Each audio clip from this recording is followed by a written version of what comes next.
Hello, Wastelanders. Welcome back to London. How is everyone? Hello. Hi. Hello. Hello. Hiya. How What? are you all doing? Clearly, you're doing good enough that you wanted to come back for more. You came back for seconds, didn't you? Like little Oliver Twist. Yeah. Maybe a little... Oh, I don't know how I feel about that reference, man. with your little RPG balls Yeah. begging me for more. I mean, I feel like I'm slowly disintegrating, so I wanted to get back into that Bailey Yeah. kind of spirit, you know? I like what you're doing with your skin, actually. Thank you Yes. very much, yeah. You can barely It's see really- through the foundation. It's really authentic looking. Yes, we're here to play some more Fallout 2D20.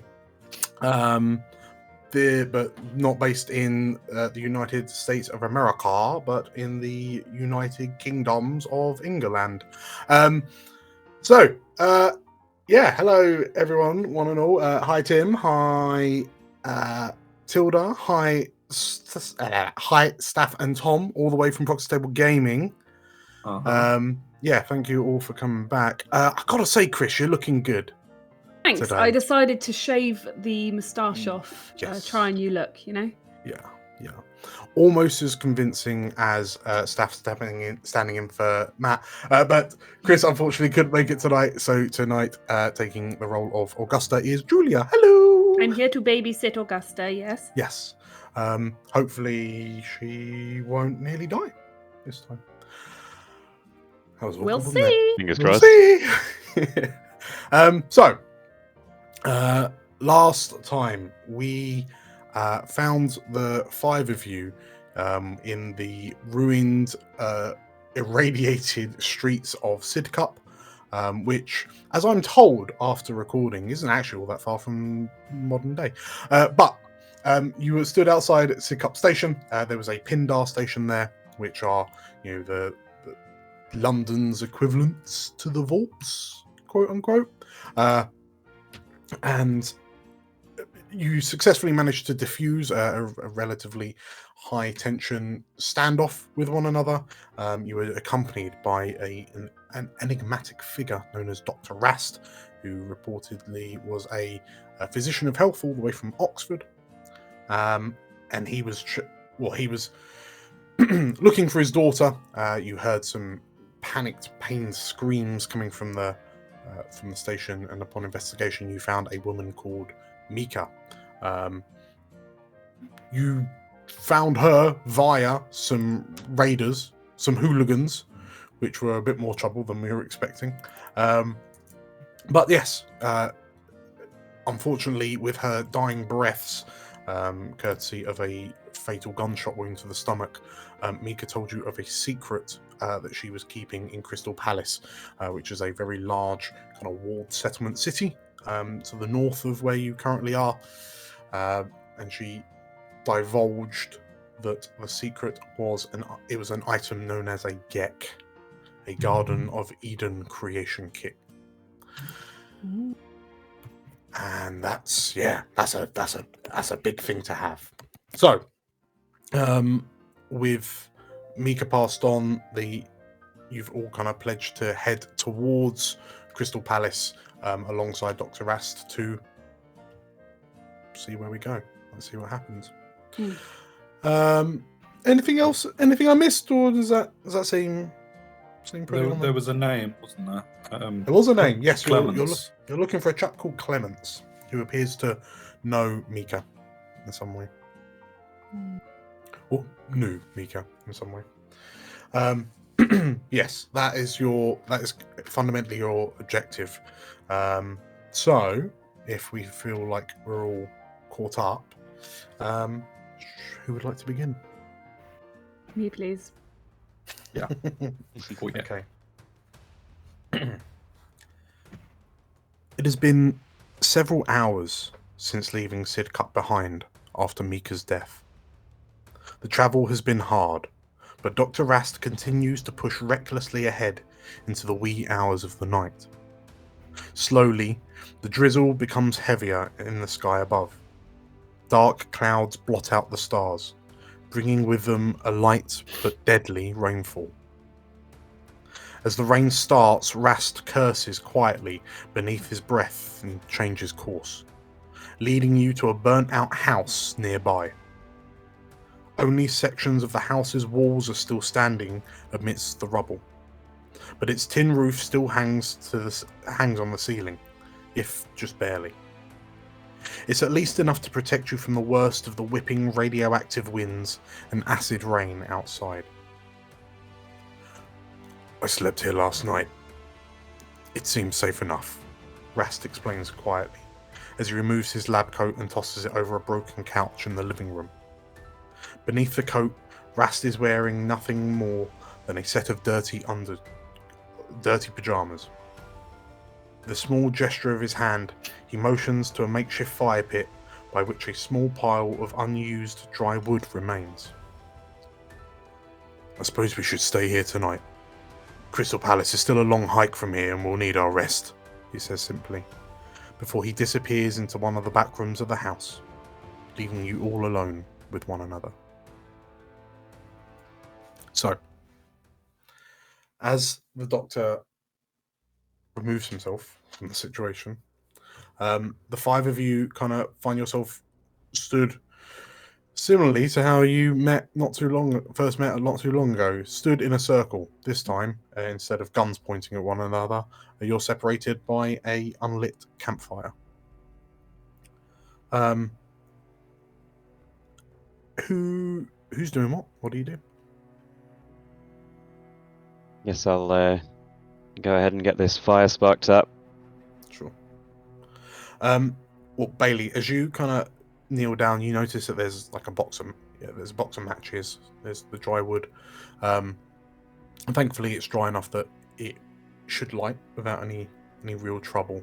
But as you kind of focus on kind of getting the wood to catch, what's everyone else doing to stay warm as the storm outside begins to pick up in ferocity?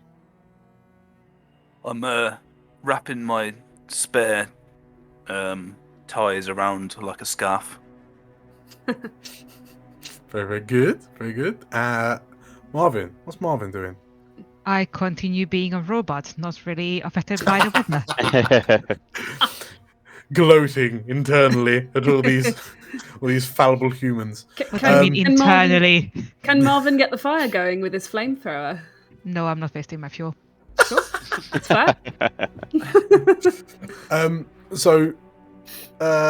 So while Marvin kind of floats ominously, Mona. Yeah, Mona would probably be in a mixture of assessing her own leg injury, which she got out of the hands of the hooligans, and possibly going over to Augusta and reminding her of her stomach injury that she also suffered. We both took a bullet wound. You don't need to remind Augusta about that. She has immediately gone to find somewhere to sit down and start looking at the damage.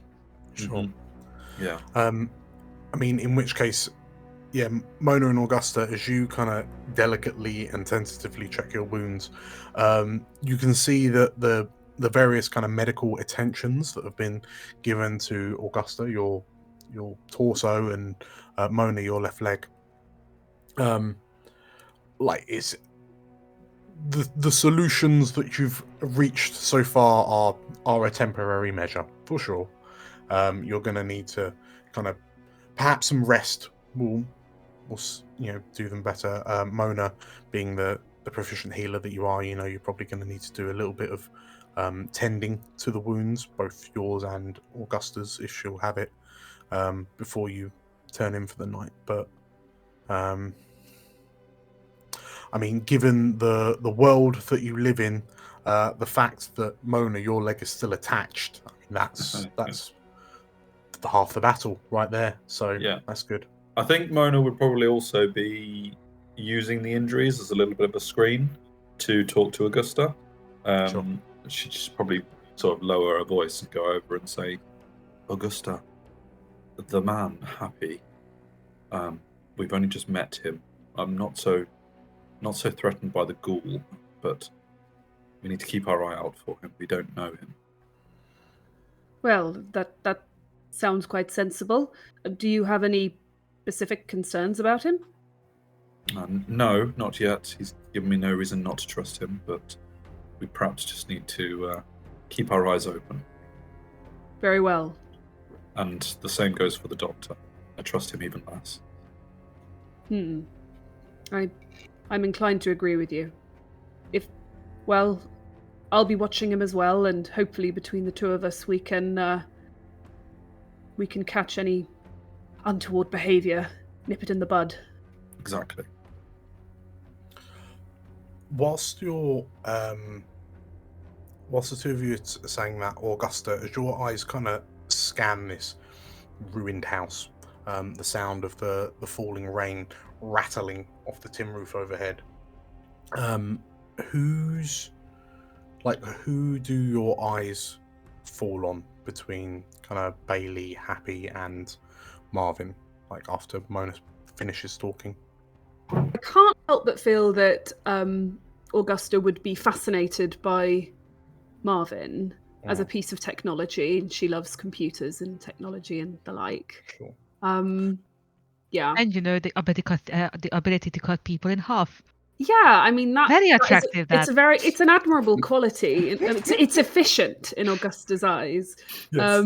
Yes. Well, I mean, she's probably never met anyone quite like Bailey, so I suspect she can't help but catch herself staring occasionally. Sure.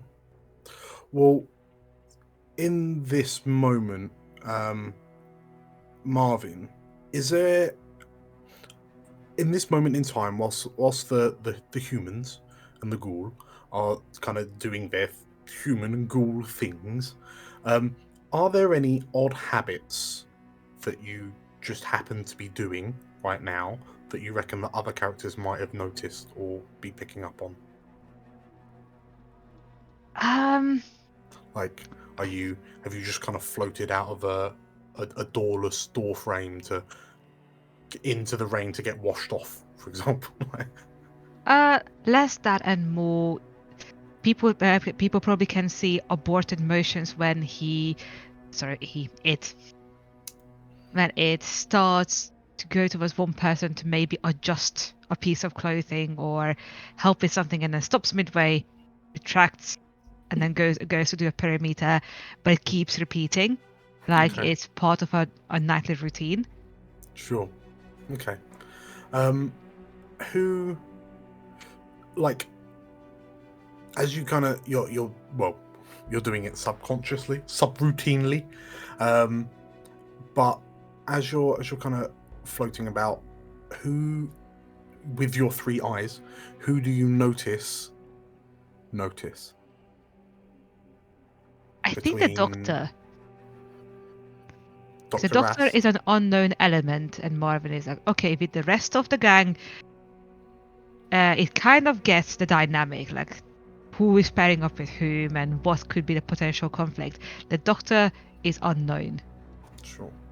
Well, I mean, so yeah, you, like Marvin, you kind of tilt sideways to look into the next room, and you can see like Dr. Rast is currently in the process of getting changed. But as you as you're snooping on Rast, between Happy and Bailey, who's also been watching Marvin? I think Happy was a bit impressed by how well Marvin took some of those shots. That tin can is a bit tough. Yes. Okay. Well, Happy. Is there anything is there anything else you're doing to kind of help prepare for the camp? I mean, you are like a wastelander, like you are a survivor. So, are there any things that you're doing to kind of make the night more comfortable or more safe? I'm probably not fussed with that. What I am looking, as this is a new place for me, I'm probably looking at for a bit of a scour around, see if there's anything I can. Yeah, the doctor's looking after Augusta. The tin can's looking at the doctor. Bailey sorting the fire out. Maybe while on the old down low, I can get a bit of a go at some stuff. Give me give me a survival check. With a pleasure. Probably not. Okay. So, anyone like you're stumbling around, just kind of. Well, you all see Happy just kind of. How are you carrying yourself as you Just like a scavenge bit of a swagger, but just sort of throwing my dice up and down. little nothing like, whistling a little song to yourself, a little ditty. My eyebrows go up and down. Okay, so yeah, whilst everyone's kind of watching each other and kind of trying to get the lowdown, Happy's just kind of striding amongst the lot of you, just opening drawers, having a peer in, closing them, just checking under the sofa. Nah, there's nothing there. Kicking a bit of wood to the side. Just anytime someone looks over, I just say, "All right."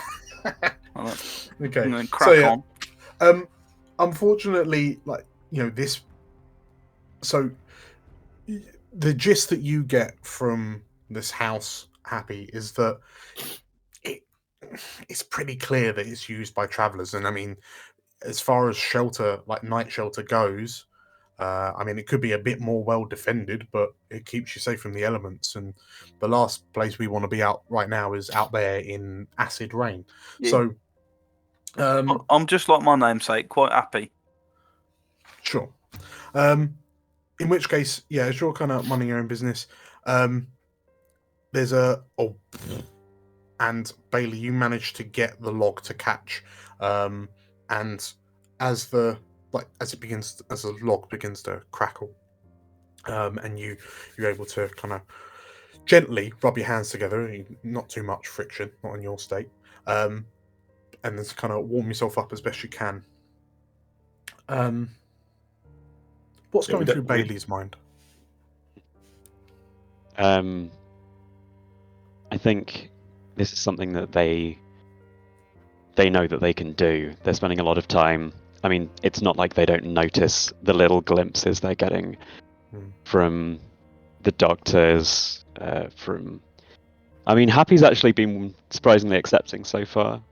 Pretty much doesn't seem like much bothers him, but they're very used to being kind of the odd one out, so having this chance to kind of prove that they're useful, I think is really valuable to them. They just sort of get a little thrill as they see that spark catch, and a little spark kind of jumps from the old dry logs, lands on Bailey's kind of calf, which isn't quite protected at the moment, and burns in, and they just stare at their hands for a minute, tremble a little. Fuck! Runs to the wall nearby, just pounds it with their fists. Pounds it again, some blood's left behind. Takes a breath. Oh! What? That smarted a bit. What happened? You burned yourself, did you? Yeah. Yeah, don't worry about it. Oh, don't worry about it, okay? Doc might have some cream over there. No. He's a cream just doctor. As you're saying that, the commotion causes Rast to emerge from the bedroom, and he's looking around with a shocked look on his face. You notice he's not wearing his gas mask anymore, and he's changed into a fresh set of clothes, a wool sweater and dark slacks. And in his hand, you notice, as he kind of looks around, is everything right? In his hand, you notice he's holding a weather-worn guitar. Yeah, but the doctor looks from. Did something happen? Don't touch me just for a sec. Okay, He can apply with the guitar? You himself. How about you play us a little song, yeah? Rast kind of looks around and okay. He accepts the permission that he wasn't necessarily seeking, but he accepts it regardless. And he heads over to the sofa that Mona and Augusta are sat at, As he passes you, Marvin, he kind of nods to you because you're kind of quite close to the door that he came out of. But he kind of gives you a confident nod. And like seeing you happy, like your wandering eyes here. Did I leave anything behind for you to find? He says with a bit of a smirk. Oh no, I was just checking. No shoelaces over here, and you can keep your belt on, my friend. Thank you, I appreciate it. But yeah, the doctor takes a seat next to Augusta, and he kind of looks down at you, and as long as we're careful, hopefully you'll feel much better in the morning. And he looks over to you, Mona. You as well, but I'll let you deal with your own medical ministrations if that makes you happier. She gives him quite a small nod and nothing more. Rast stares at the campfire that's now kind of blazing away, his eyes lost for a time in the dance of the flickering flames. After a few moments, he rests the guitar on his thigh and begins to gently pluck the strings of his guitar, just so slightly out of tune, as he pleasantly croons a centuries-old song. You hear the first few notes, and then he pauses for a moment, and then looks up, and this is I always used to play this when I was younger. I understand that it was very popular at gatherings of friends like these. Anyway, the song's called Wonderwall. Oh, God, no. You didn't. I feel like you owe the party an action point for that one. Well, let's hear his rendition first. And Rast begins slowly singing this song that you may have heard of, you may have not, but it feels ingrained in your British souls that this is an anthem of your people. Question. Yes. Would Marvin recognize this song? And if yes, does he actually have it stored somewhere in his memory? The Shazam app fires up. You do, yes. It is a song known as Wonderwall by a British band known as Oasis that was written in the 1990s. So a very, very long, centuries old. And as you kind of find information about the song, what do you do with that information, Marvin? I think Marvin would probably have a version of it saved in his memory, but it's a ragtime version. And he would just be like, I recognize this song. Let me help. And start playing it over. Okay. So Rast kind of, as you kind of chime in, this floating jukebox of a Mr. Handy, Rast changes the way he's playing it, decidedly less Morrissey, and starts to kind of play along with you. As you finish, Rast kind of stops, and there's this warm smile on his face. He puts the guitar down next to him, like propped up against the side of this kind of broken, lumpy sofa. I've been having to think about the next steps in our journey, and if we want to be able to get anywhere, whilst I know some of you will have contacts, but if you want to have any kind of weight or emphasis in Crystal Palace, we're going to need some supplies that we can trade and barter with. He looks to you, Happy, and I'm glad I have someone as proficient at scavenging as you seem to be, my good man. Well, yeah, no problem. I'll find you some nice pucker things, you know. Well, that's good to know, because For a price, of course. Of course. Yeah, of course. I know that there's an old locked up warehouse on the way back to Crystal Palace. We'll be passing it tomorrow morning, so I feel it would be wise if we were to investigate it to see what we could find in there. It's relatively well hidden amongst the wreckages of the buildings nearby, but so I'm confident that whatever's in there is still retrievable. I think it will be a good place to have a rummage round. That sounds pucker. And obviously, any problems, we've got old Rusty over here to slice them in half. Ain't that right, Rusty?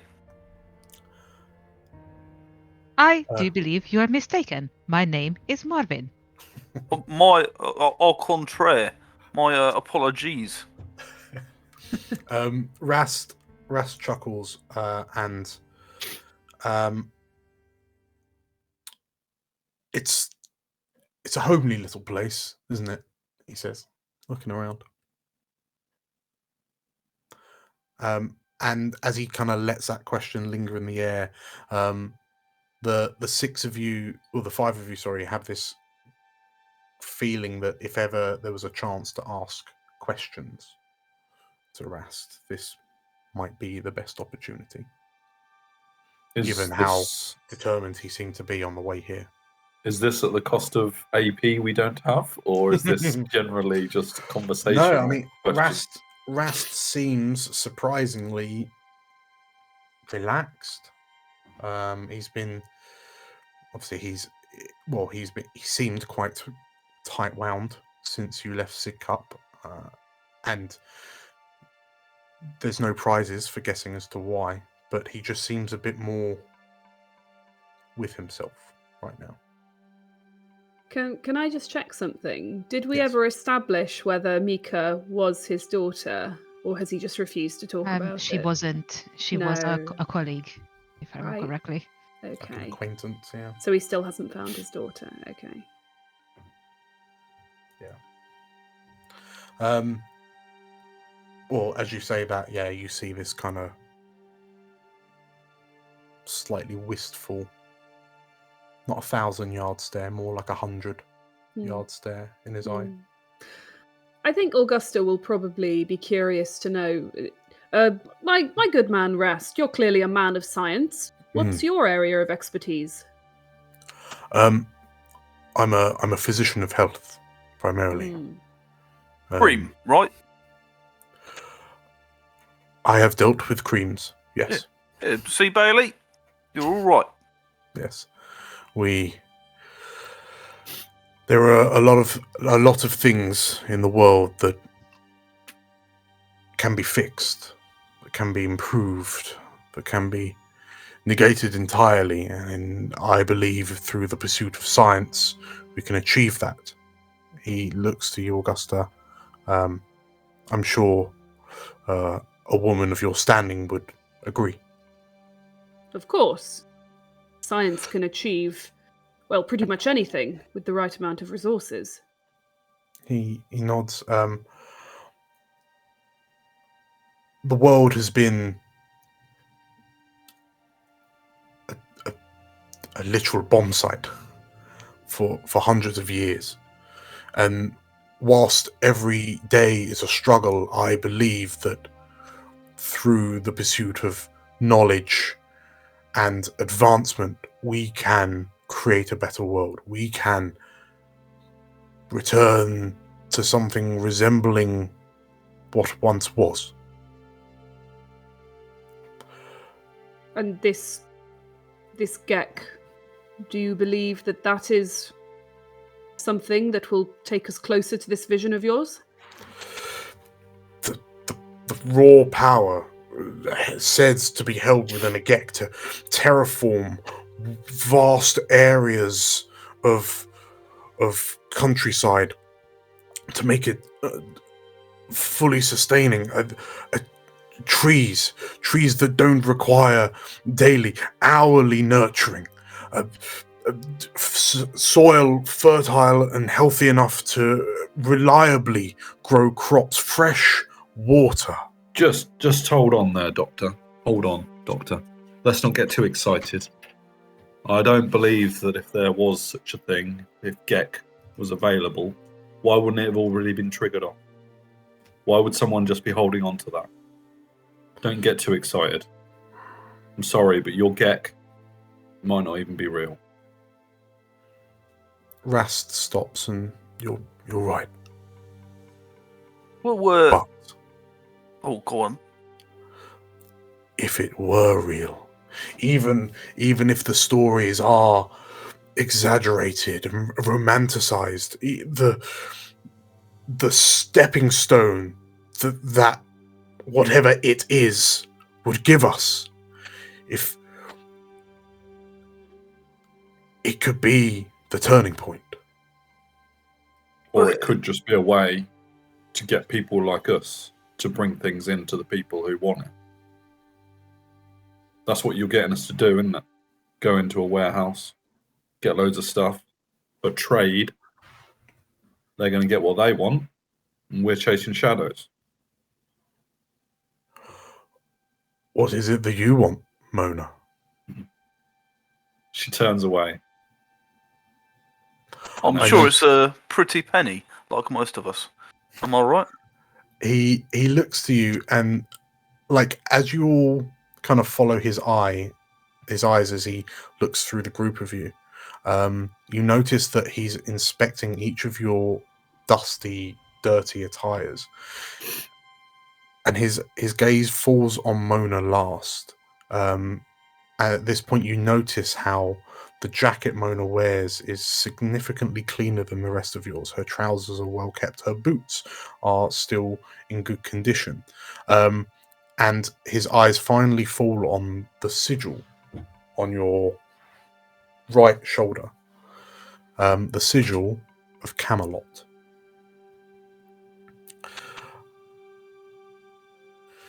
Either you're wearing that coat which had one careless previous owner, or you believe in something more than just yourself. Perhaps, Mona, I'm not the only one who hopes I can change the world.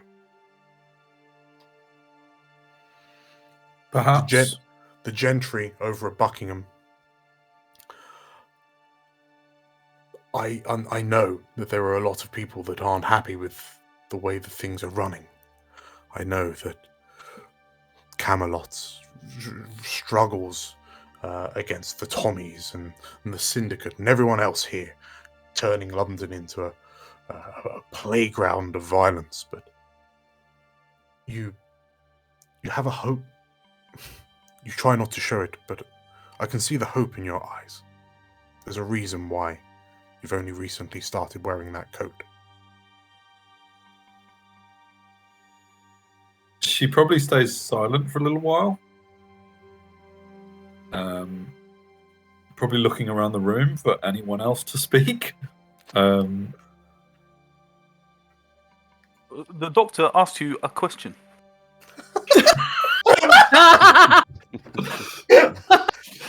I think actually she'd probably get up and walk into the bedroom. Okay. Maybe a bit more than money then. Bailey, while this conversation's happening, Rast, Mona, everyone's talking about, we're going to change the world. It's, given time, we're going to do all this stuff. How does that land with you? I mean, a lot of the sciencey stuff, a lot of the higher level philosophical stuff, a lot of that's just kind of going over Bailey's head, really. Like, it's not either stuff that they're not interested in or stuff that they just don't want to spend too much time contemplating. I've just been sort of sitting, contemplating the blood on their hand. But after a bit, and when Mona kind of storms out, it shakes them out of their reverie a bit, and they just look up and say, you said that, said it feels like home here, Mr. Doctor. Well, You ask what we want? I ain't really had one of them for quite a while. What's this Crystal Palace? Sounds beautiful. What's it like? Rast goes to answer and then stops, and his eyes turn to look to Happy.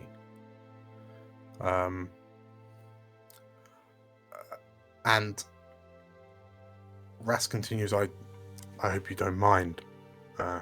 Please correct me if I get anything wrong, but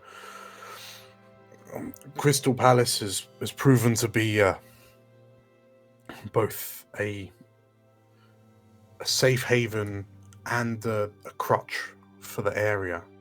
It provides shelter and security to those who need it, those who are willing to work and put effort into its upkeep. But whenever, in a world like ours, whenever anyone has the ability to reach for power, then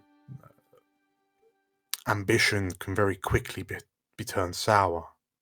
He looks to you, and I appreciate you agreeing to come along to Crystal Palace. I understand they've had a recent change in social opinion about individuals such as yourselves, but I will do everything I can to ensure your safety when we're inside. Yeah. As I'm sure, hopefully, figured as much. But who knows? Who knows what the world post-Gek looks like? I hope it can be your world as much as it is everyone else's. Well, we'll just have to see, won't we? He nods. With that, Rast kind of slaps his hands on his thighs and kind of pushes himself up.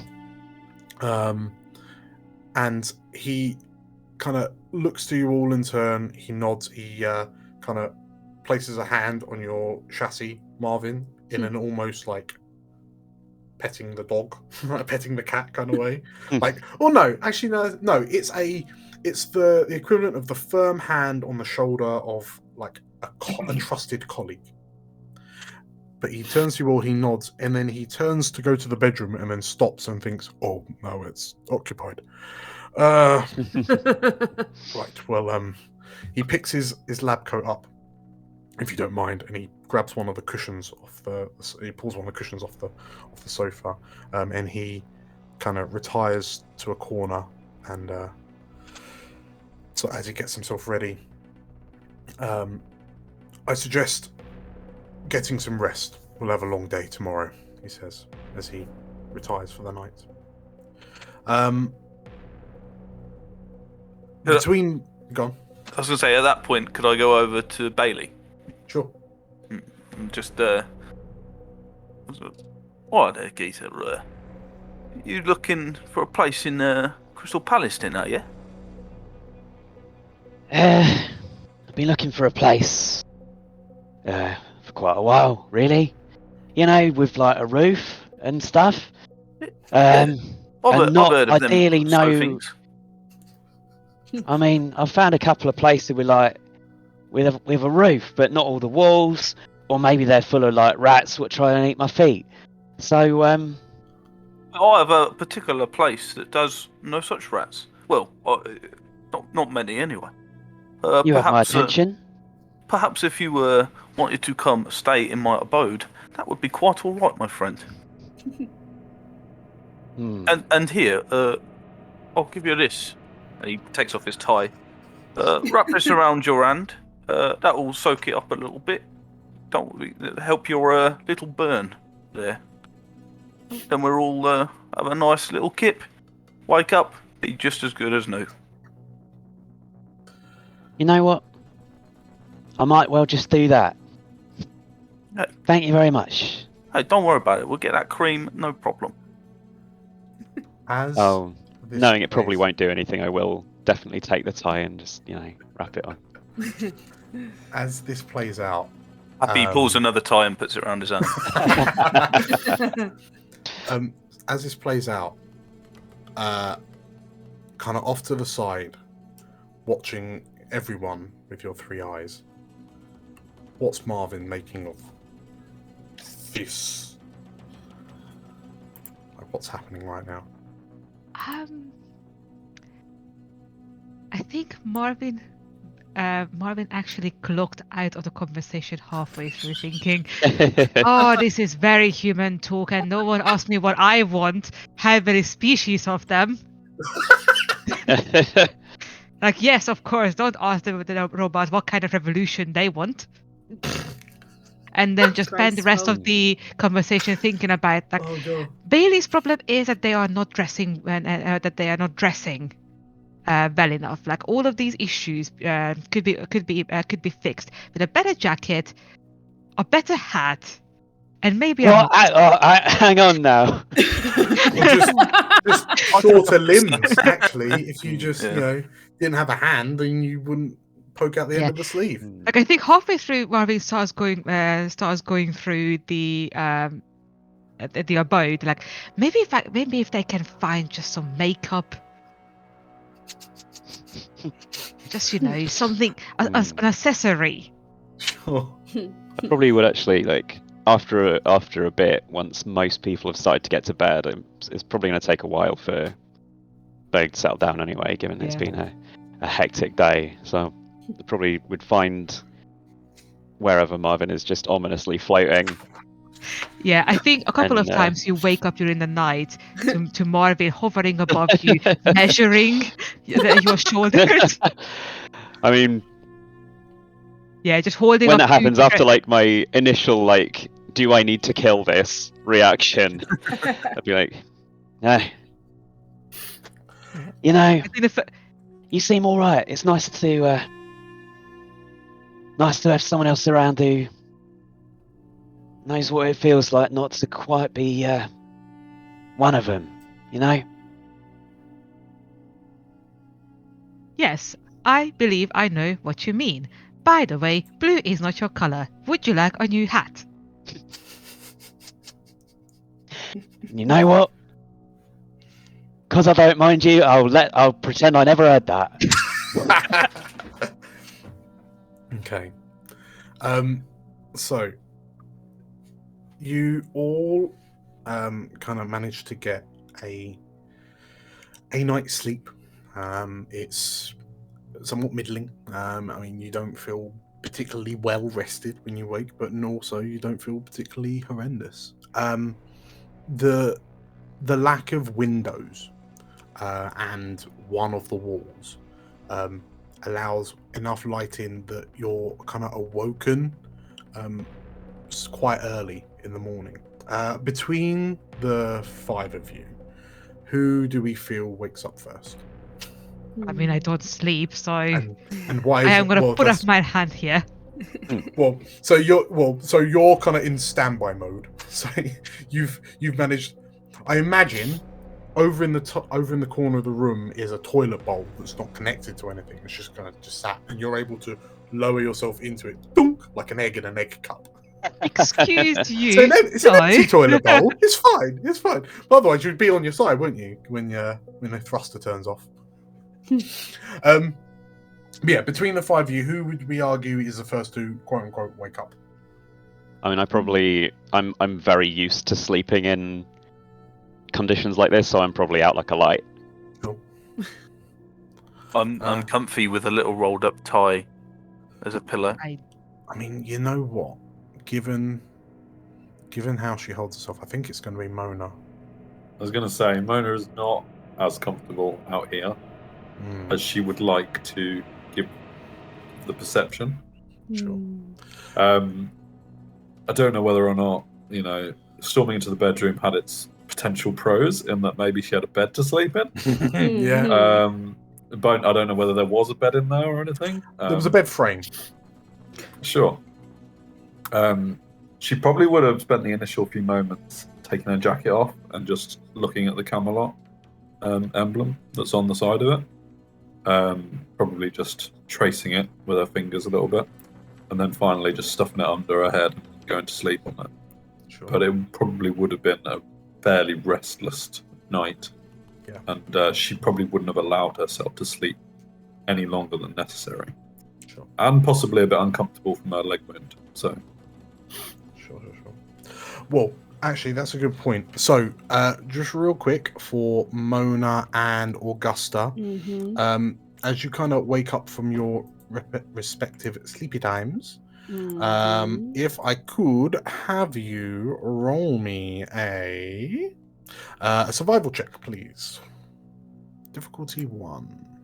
Okay. I needed your rolls. Yeah. Well, one of your rolls. Do either of you want to use a luck point? It's because this is going to determine whether your injuries heal or not. Is it going to reopen if we don't? At the moment you have wounds, like they've been treated. So yeah, they could well open up. But if you if you get a success, then you manage to, like, it disappears. Like, it is healed. Feel kind of bad using up one of Chris's last 2 luck points. Well, I mean, I would say go for it. You know, you've got 2 luck points. You've got two d20s there. Go nuts. I can't get luck back though, right?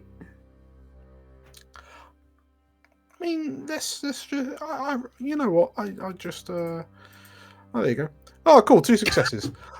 So you earn the party an AP. Very well done. What just happened? What about you, Steph? Well, I'm going to say no as well, obviously, Was because you'll give it, right? For Was free, that bonus guest luck? No. I just used 2 of Chris's luck points. Oh, look at that, Mona. You've got 2 luck points as well. Boom! 2 successes. Great. So that's another party AP. What? Fantastic. Yeah. So you're both bottomed out on luck. Yeah. That's terrible. So what a shame, right? Really, really negligent of your resource management there. So both of you can remove the injuries from your character sheets. I think I know where this is going. As you wake up with the benefits of what could almost be described as a long rest, you have your luck back. You regain your luck points. Oh, damn it! I used none of them last session. You regain your luck points, and you all go up to full health. Cool. Woohoo! Thank you. But whilst this is happening, whilst you're clicking away on that, Mona, as you kind of come out of the bedroom, you look around, you can see people kind of dozing softly. Give me a perception and survival check. Sure. So 6 instead of, 6.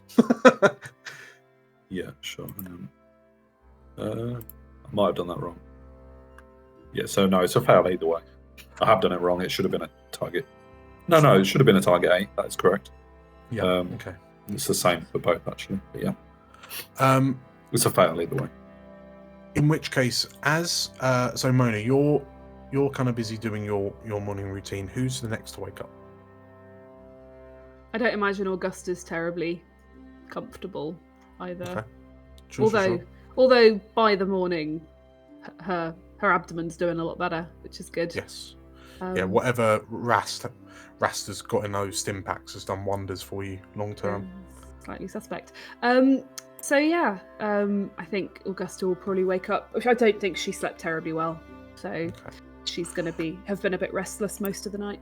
In which case, as you kind of right yourself on the sofa and just kind of rub the sand out of your eyes as you peer out into the streets of London, roll me a perception and survival check. Okay, so I'm doing a survival check, but instead of my endurance, I'm using my perception skill. Correct. So I'll put 6 in the attributes. That's the one. Thank you. 3 successes. 3. You gain the party 4 AP. Hooray. 2 AP, sorry. That's the way to do it. So, as you kind of rub your eyes, you can see, like, you're distracted a little bit by Mona kind of going around doing her thing. But then you your eyes noticed a shape kind of flit past the opening in the wall, like a gap in the wall. And as you kind of cautiously stand, you take a big step over Happy, who's he's using his bowler hat as a pillow. You peer outside the window, and in the streets outside, a pair of eyes looks up to you. Oh no, what is it? It's the little friend. Hello, dog. And looking up to you is a raggedy coated brown and like chocolate and blonde furred dog. You're not one of those rabid, starving, fierce street dogs, are you? The dog looks to you and Okay. Good. It's kind of it appears to be sniffing around the area. It sees you and just like its nose is going. But yeah, this doesn't look like one of those needs to go to a vet mongrel dogs. Right. That will just kind of run at you. I mean, this one's got fur, so that's a good start. Yeah. That's a good start. As this dog looks to you, what do you do? I mean, dogs are quite nice, aren't they? I don't know how many dogs do Pindaristas see in their Pindar stations. Do we keep dogs? I don't know. There would have been pictures of dogs in books. Yeah, you remember pictures of dogs. You all know that. I mean, even in the Fallout universe, dogs are still 100% a man's best friend. Yeah, absolutely. So I guess she's probably or a ghouls or a handy for that matter. Yeah. She's probably gonna. Does she have any meat or jerky in her inventory? Probably not. Don't. No. I might see if anyone else does. Maybe I'm gonna kick Happy very gently, just to sort of just push him with my toe and say, Happy, there's a dog out here. Do you have anything a dog might like? What does he like? Pot noodles? Noodles? A dog? Well, it's like in a soup, isn't it? You can have a little dabble and a lick. I'll open it up and then. The conversation has begun to awaken all of you. As Happy, you just roll over, and then from your trousers you produce this pot of noodles. Right. And as you peel the foil top off, there's just dried noodles with this like powdery stuff. There's a little sauce sachet on the top, and it's like, it's really good, really crunchy. It's really nice. Like the powder's really flavorful. I mean, if he don't want it, I'll have it. I mean, no. Let's see. Breakfast. Let's see if he wants it. Yes. All right, he can't have all of it though. This is mine. Hold on. Is it? And Bailey's going to rummage in their what could charitably just be described as a bag, and produce a mysterious spherical item on a stick. Got a toad. Toad on a stick. Toad on a stick. Oh, dog's favourite, probably. My favourite, anyway. It's worth a try. Okay. So it's a stick and a food. It's everything a dog could want. Yeah, he might like the stick. You're right there. Don't throw it. He'll love it.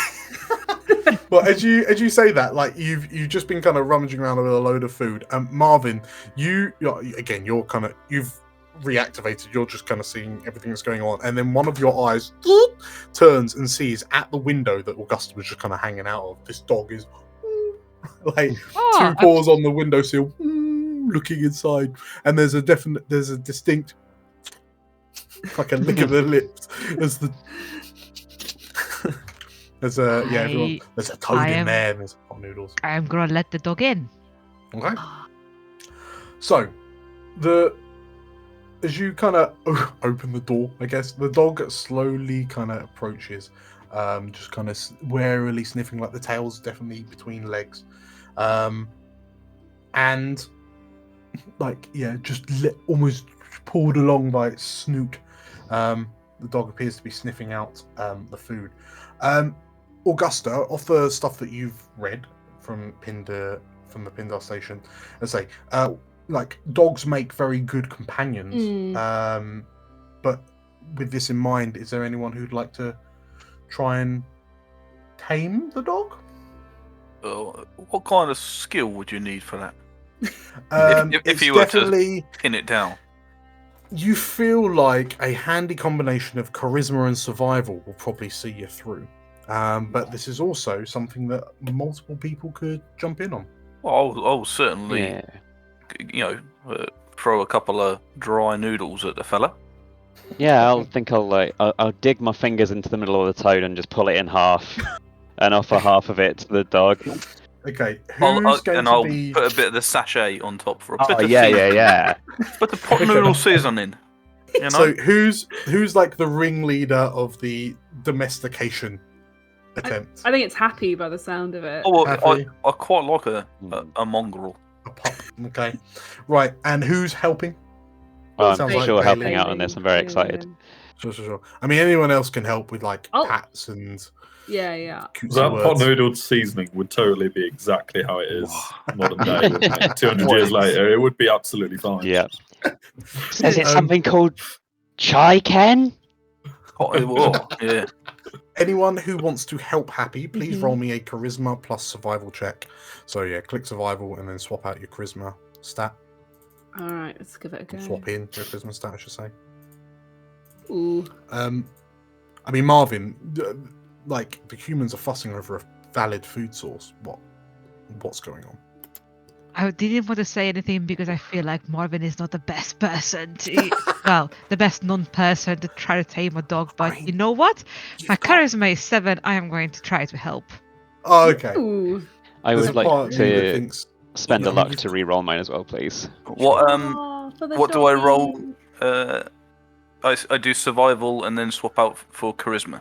Yeah, so instead of whatever it is, swap it out for 7.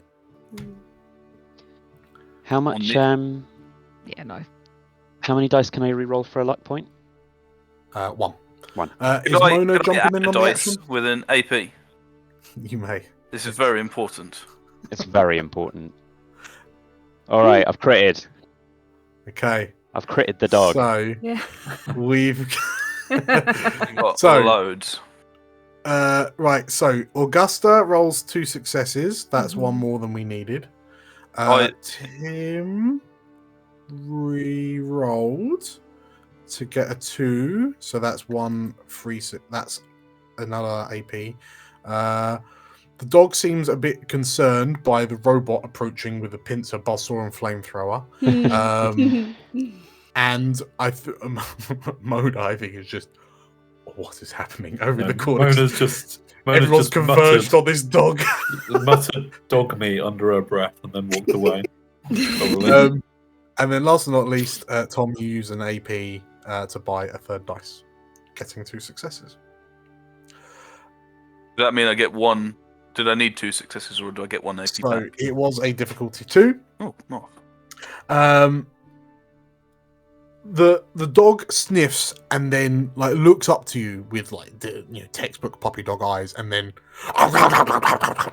just like starts eating the pot noodle. Like just takes the hand, the pot noodle skips on the floor, and as you like with the seasoning powder goes everywhere. He's scooping it up, put it in a bowl. Oh, my turn, and then give it back. Sure. So yeah, the dog seems happy and just kind of starts sniffing around because Bailey, you kind of prized open that toad on a stick. So then it's just kind of like it's up to you. It's at your feet. It's looking up and sort of like trying to nibble at one of the feet of the toad. But yes, in a very, very short space of time, this dog seems like it's happy to be with you. Oh, good boy. We got a dog. You got a dog. Is it a good boy or is it a good girl? It is a dealer's choice. Let's put it to a vote. I mean, all dogs are good boys, really, aren't they? Yeah. That's true. Whether it is a girl or a boy, Whether it's a girl or a Yeah. boy, it's a good boy. Yeah. good dog. Good dog. It's a good dog. It's a good dog. Well, I was thinking if it's a girl dog, Uh-huh. then maybe we could call it Mika. Oh. Well, I think that is a splendid idea, regardless of what sex So- it is. well, as We you're, could be good either way, yeah. I imagine Happy, upon trying to find out if it's a good boy or a good girl, just is the kind of guy that would just immediately go to check in the most direct route possible. But as you're kind of inspecting the dog, you notice that it's wearing a rusty old dog tag. Oh. The cheap aluminium charm is in Like the this. shape of a cartoon bone. It's got some. Shape of a cartoon bone. And Let me reads, see that. Charlie loves you. Oh, little. You know, Their little name? Charlie, do you? Charlie loves you. The dog turns its head as you say the name Charlie, but I mean that's either the dog's name or the owner's name. You don't know. Well, I completely agree with Bailey. We should call this Mika, but I believe it's already got an owner called Charlie, who loves Mika dearly. Yeah. Anyway, let's crack on. So, Rast wakes up soon after, and we have a dog. He says as he looks. Don't worry, at you all, he's already eaten. as he fuzzes over, and Rast goes, oh, "Very good," and reaches into like his lap, a pocket on his person, and produces some jerky. He kind of hands it out to you, like some small bits of it to you for he's rationing, but he hands it all out to you for breakfast. As you take it, you don't know what type of jerky it is. You don't know what it came from, but it smells all right. Rast seems quite kind of contemplative and thoughtful this morning, but eventually he kind of gathers himself and he looks to you and, are we ready to press on and with the dog? I think I've got him. Don't worry, he can maybe scout a little bit ahead as well. He's a good boy, and he is a good boy. He's a good boy. The dog rolls over and tongue lolls out. Oh, it's a boy.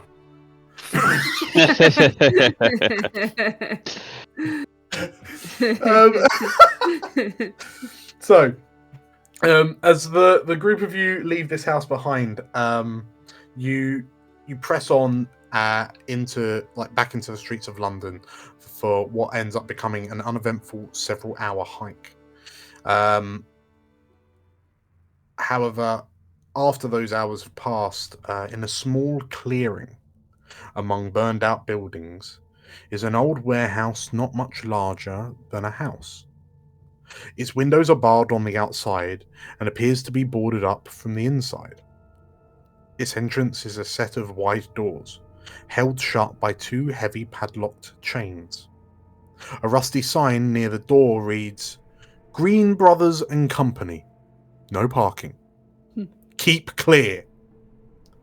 Spray painted beneath the sign in faded red letters are the words, Hell is empty, and all the devils are here. What do you do? Not a good start, is it? Oh, says Green Brothers. Maybe it's some of my lot. There we go. Optimism. I like it. Marvin sheepishly puts away the flamethrower he started to raise. Can Bailey start doing a bit of a sweep of the outside of the fences and stuff? Look for if it's been used recently. If it seems like there's been people in and out, or anything else. Anyone else joining Bailey? Could I send the dog off? The dog will happily go with you. Yeah. I think Augusta will go with Bailey and do a bit of seeing if are there any windows in this warehouse? Can I look in? Augusta, Bailey, the dog, Mika. I mean, what's Mona doing? Mona probably turns to Rast and says, "Are you expecting anyone inside? What do you know of this place?" Well, I saw it as I was heading towards Sidcup, and I mean, it looked quite intact and kind of locked up. It didn't look like it had been entered. So I guess So you know nothing about it, I can't she say I do. says. No.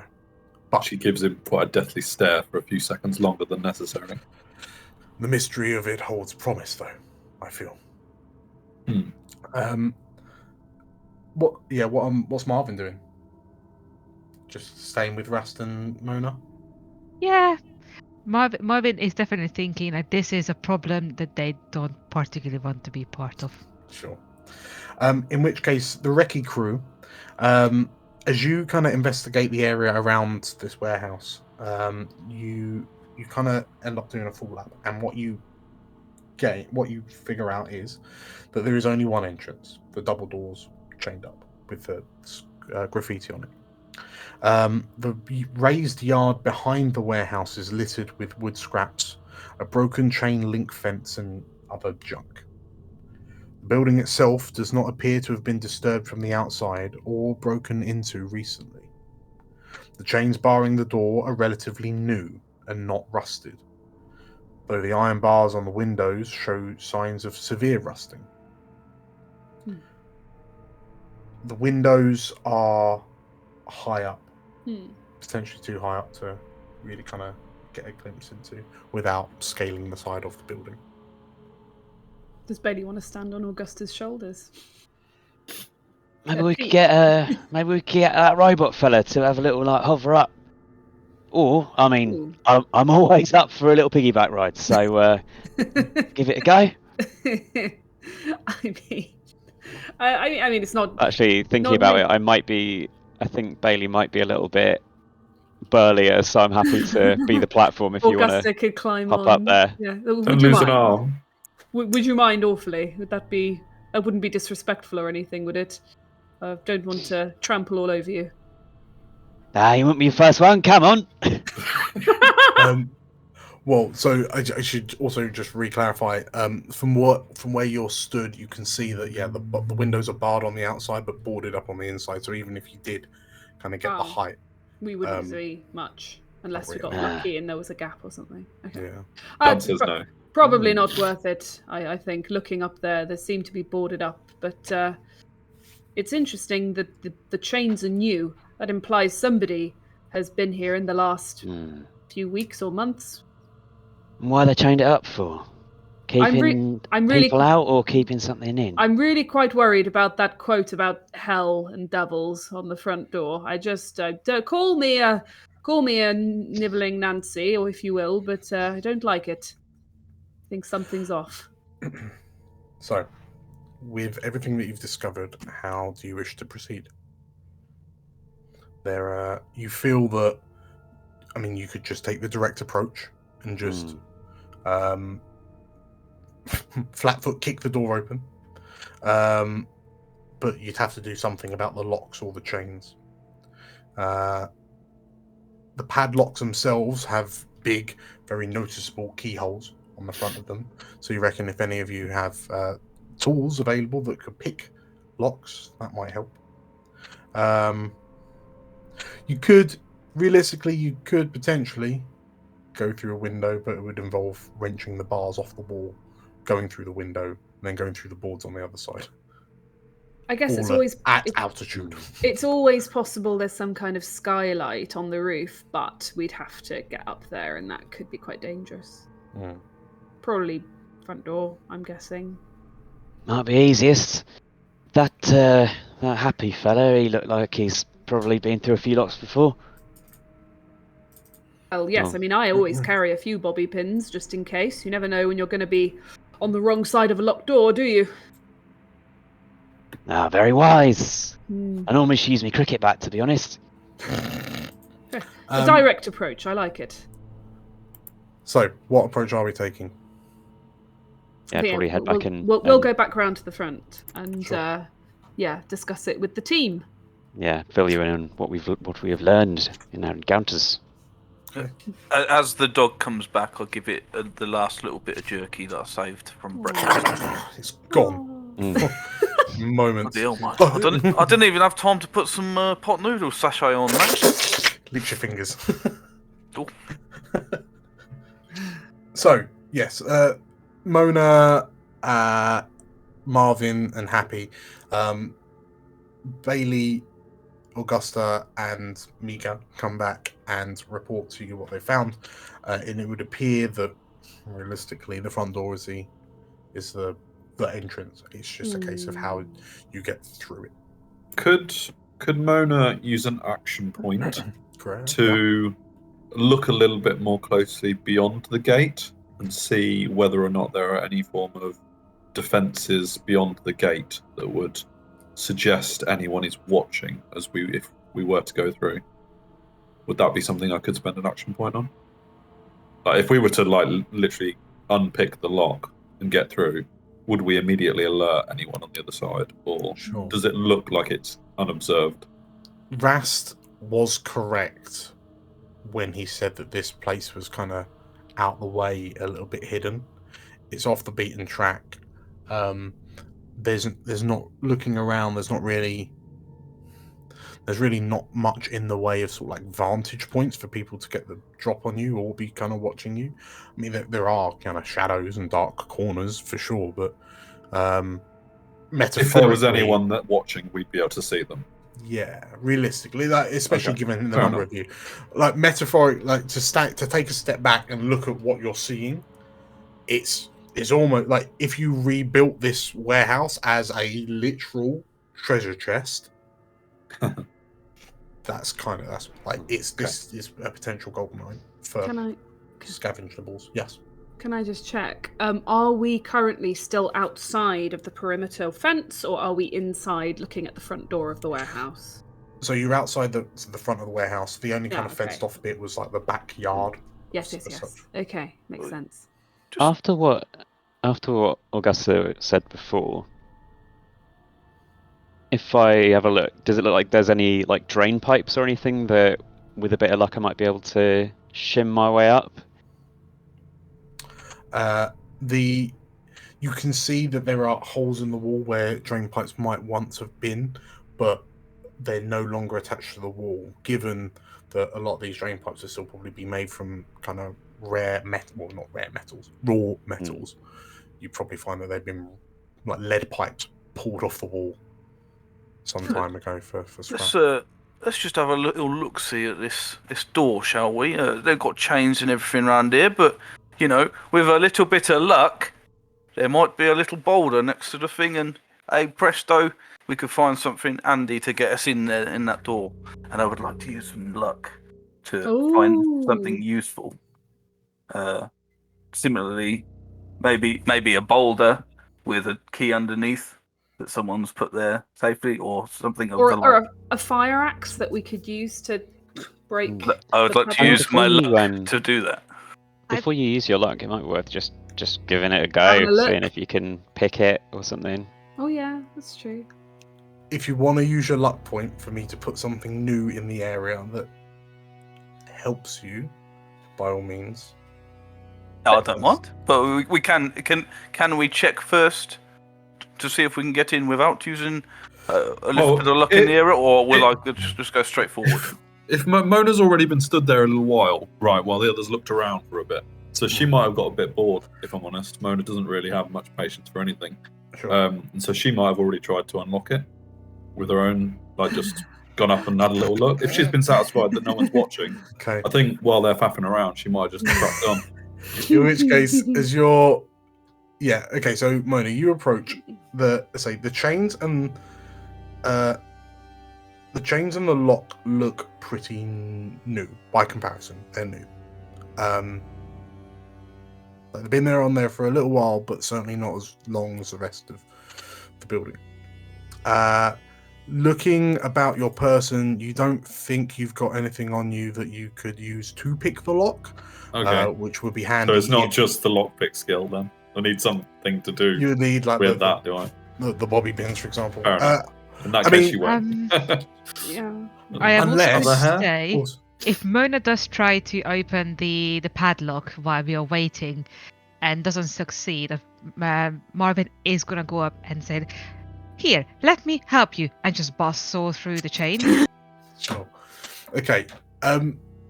For a luck point, you could find a a bobby pin, like a hairpin. What? Why would you Augustus, spend a whole? Why would you some, right? Yeah, why would you spend a whole luck? If you Surely didn't, some if of you us didn't have have them. one on your person. Sure. So Mona, if you were having a look around, because I mean, here's the thing about Happy: he's only looking for the shiny things, isn't he? So you're able to find a matte black hairpin on the floor for a luck point, or Happy will find something else if he comes around the corner. I mean, I don't mind spending a bit of luck. Let's do it, my friend. Yeah. Hold on there, my fine female. Let us go in. You only need to look around, and you will find this. So Happy have finds. one. Can I just? Happy finds a shiny hairpin attached to a faded and weathered photo of a family. Ooh. Well, there you go. A relatively nuclear mum, dad, son, daughter family. Well, this clearly is used to get in this here door.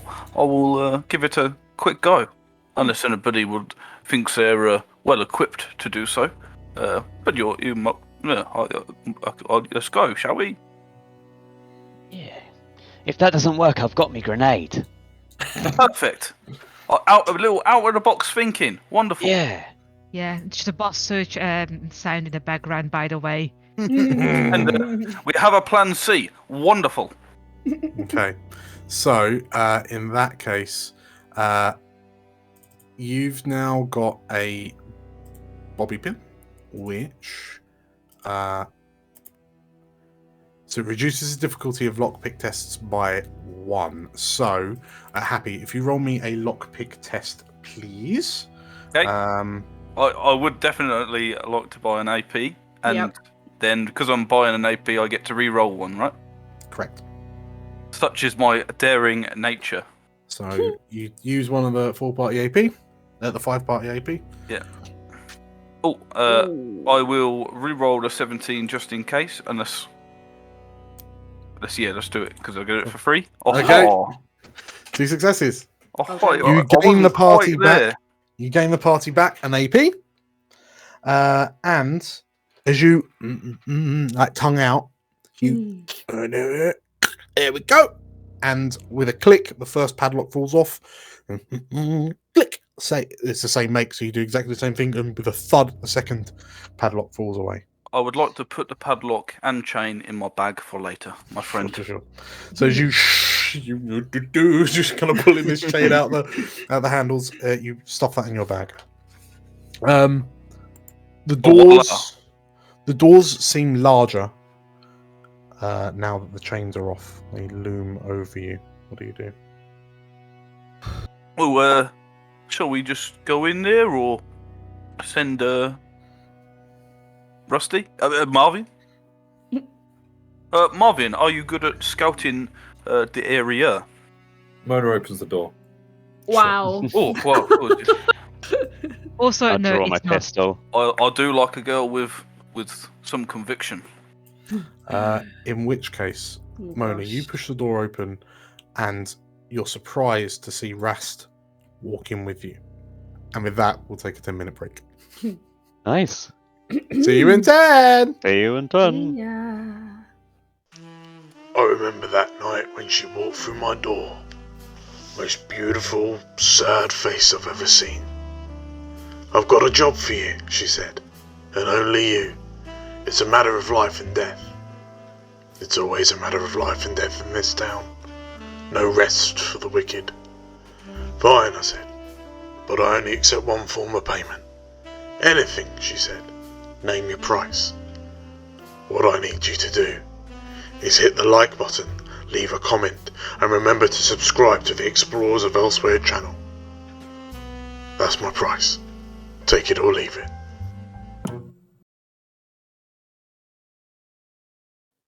Ooh, here we go.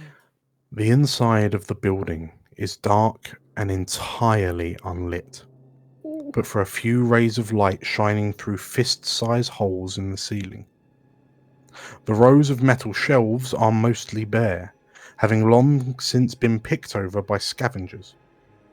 Rast steps inside and clicks on a flashlight, shining a beam down the center aisle. Oh. Crouched over sits a ghoul, a young woman with scraps of flesh hanging haphazardly away from her cheeks. She is chewing on her own arm, slurping decayed meat from the bone while she stares off blankly at something in the dark. Mona, what do you do? As you catch your breath and all you can hear is a... So can I see it from in the flashlight? I can, can't I? Yeah, as Rast turns.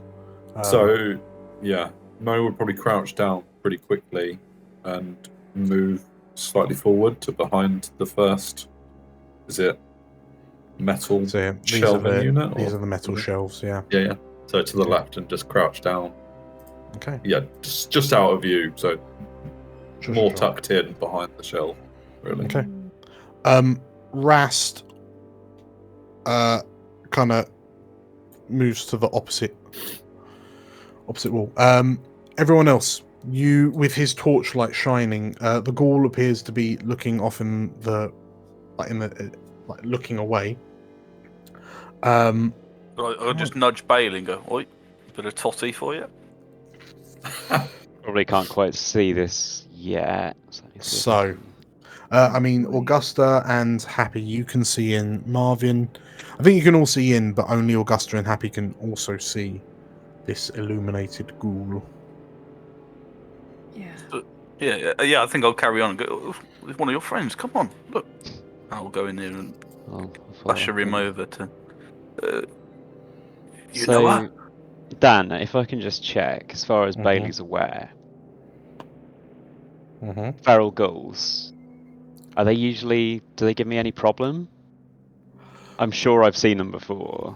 Yeah. In my wanderings. So as you peer through the darkness and just see this figure, I say she's kind of squatting on the fronts of her, on the balls of her feet, just absent-mindedly,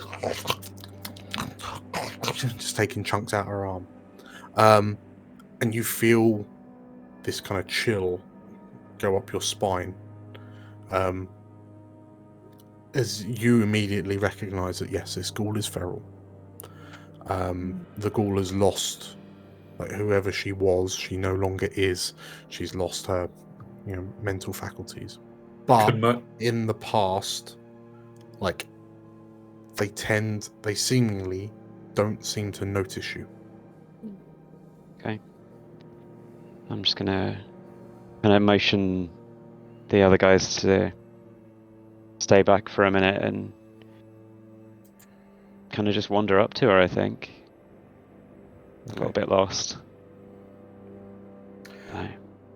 As you approach, as your footsteps get close enough, this ghoul turns to look at you, and as she does, you get the flap of skin that used to be her cheek, the side of her face, just kind of swings and wildly for a second before hanging limp again, and she kind of looks in your direction with these kind of glassy white eyes, that seemingly don't, it's almost like they're irisless. Her clothes hang very loose on her emaciated frame, and as you peer down at her, you reckon that when this girl turns, she can't have been far into her teenage years. And she just kind of is looking around and kind of looks at you, but just doesn't seem to be recognizing your existence. And as you, what do you do? I think I'll walk up to her and just, obviously she's going to be in a bit of a state by now. Just reach out and fix her hair up a little bit, and then get out of her eyes and just say, "There's no way to live, is it?" As you lean forward and kind of brush the hair out of her eyes, the act of you crouching down to get to her level, unbeknownst to you, the beam of flashlight that was hitting your back shines over your shoulder and hits the feral ghoul in the face. Her eyes look up to the spot where you realise where Rast is standing as he is watching you with his flashlight pointed. Like there's a moment of silence, and then there's a as she leaps up onto her feet and launches past you, shouldering you out the way. I'll definitely try and tackle her if I can, or just shoot her in the face, whatever works easiest. As you do that, as this feral ghoul goes to lunge at Rast, we'll jump into combat. So, this ghoul is beginning to run past you. As she goes, you're able to react first, top of initiative. So what do you do, Bailey? Okay. My abilities. So, yeah, she's still in reach when this happens. Is there a mechanic for grabbing her? Yeah, I mean, I'll call it an unarmed attack. Not all that good at that, but I think that's all I've really got time to try and do. So, okay. Yeah, I'm just gonna try and just grab her. Okie dokie. Right, yeah, roll me a... One success. One success. So, as this teenage girl, feral ghoul, kind of shoulders past you, you spin and use the momentum to bring your arm out and kind of get your arm around her neck and pull her towards you. The frame of the girl is small enough that you're able to kind of hoik her off her feet, but then as you hold her and struggle to hold her, her arms, her limbs are flailing and her teeth... there's a point where she gnashes her teeth hard enough that you see one of her rotten teeth fly out of her mouth and scatter off into the corner. So that was Bailey at the start of initiative proper. So Rast and goes to turns off his flashlight, and you're all plunged into darkness. And he and turns the flashlight back on. And he kind of looks to the rest of you crowded around the door and help them, he says, pointing at Bailey. Bailey, it's back to you on the initiative. What do you do? Oh, damn. Okay. I had my revolver out with the lovely new rusty old knife on it, so I'm just going to try and apply that to her temple, I think, and just stab her a bit to hopefully death. Okay, right, so roll me a... Have you got a gun bash on your... yes, I do. Yeah. You're grabbing her, so let's... You know what, let's reduce the difficulty by 1 to 0. So you can either auto-hit or roll the dice. I rolled the dice anyway, and it's hit her in the head, so sure. That seems about right. So you gain the party an AP. Please roll me the damage as you poink her in the head. It's actually head as well. That's pretty good. Yeah. I know, good, isn't it? Very well aimed. Thank you very much. Okie dokie. So, you jab it in the side with this knife, and upon closer inspection, it truly is nothing more than a rusted butter knife. And you frown at the joke that was Rad Rocky, and instead you lift the gun up and bang, you smack the ghoul on the side of the head, and it crack, you hear something mulch and kind of slorp in slightly, but it seems to daze and stun the ghoul. She takes a point of damage and is now stunned. Lovely. So next up, Augusta. You've just heard there's all sorts of horrendous noises coming from inside. What do you do? I think I can see from where I am, can't I? Through the open doorway. Yeah, so there's Bailey grappling with a small feral ghoul illuminated by Rast's flashlight. I think Augusta's pretty alarmed by the situation and is going to aim before taking a shot at the ghoul. Okay, so that will allow you to re-roll one of your d20s. Do you want to Yes. buy any AP because we are full at the moment? We are replete. Maybe I You will. are rich. I'm with rich. AP. Right, I'm gonna go small guns. I'm gonna choose 3 dice. Okay. And because I'm so- aiming, I'll get to re-roll one of them. Yeah, correct. All right then. So I'm one of using your one APs AP. used up. Yes. Okay.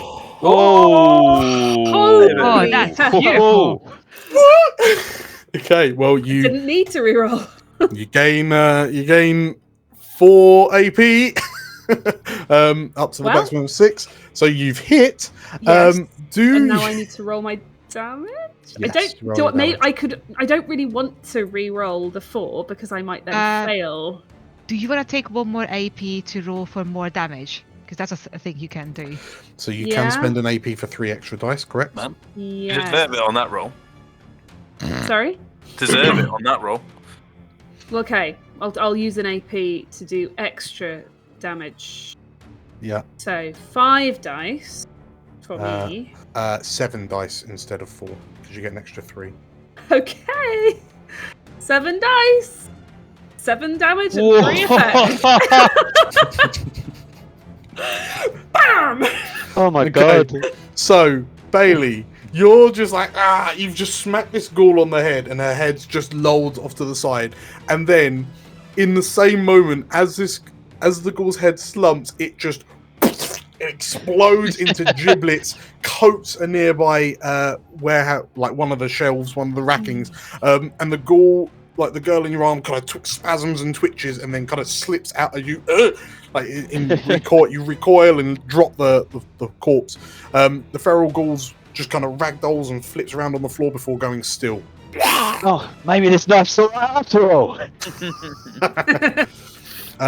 Absolutely wrecked. Right. Anything else, Augusta? Would you like to move? I'm good actually. Sure. Okay. Can I just say, I probably ducked at that point. Yeah. I hope you did. I considered calling out, but then I wouldn't Yeah. have been able to aim. So Blimey, governor! Marvin. done. As the sound of this large 10mm bullet being fired into the warehouse reverberates through the building you're in, Oh dear. like the tinnitus begins to seep from your ears, like the ringing seeps from your ears, but then you hear in the distance and the sounds of like wet slapping feet as you can hear what appear to be other feral ghouls beginning to converge on your location. What do you do, Marvin? Maybe I should go first next. And I'm going to move somewhere here. Where did I hear the noise of other feral ghouls coming from? Which direction?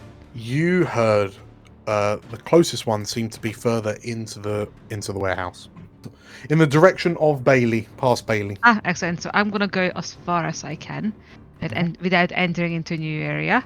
Okay. And as my action, I'm going to switch my bosso to a flamethrower. Sure. So are you kind of like doing a ready? So you've moved as a miner. You could spend an AP to. I suppose your weapons are already equipped, aren't they? So Yep. Are you readying an action? I am. Okay. Is it flamey death for anything? It is flamey death. Flamey death. Okay. Cool. Next up is Mona.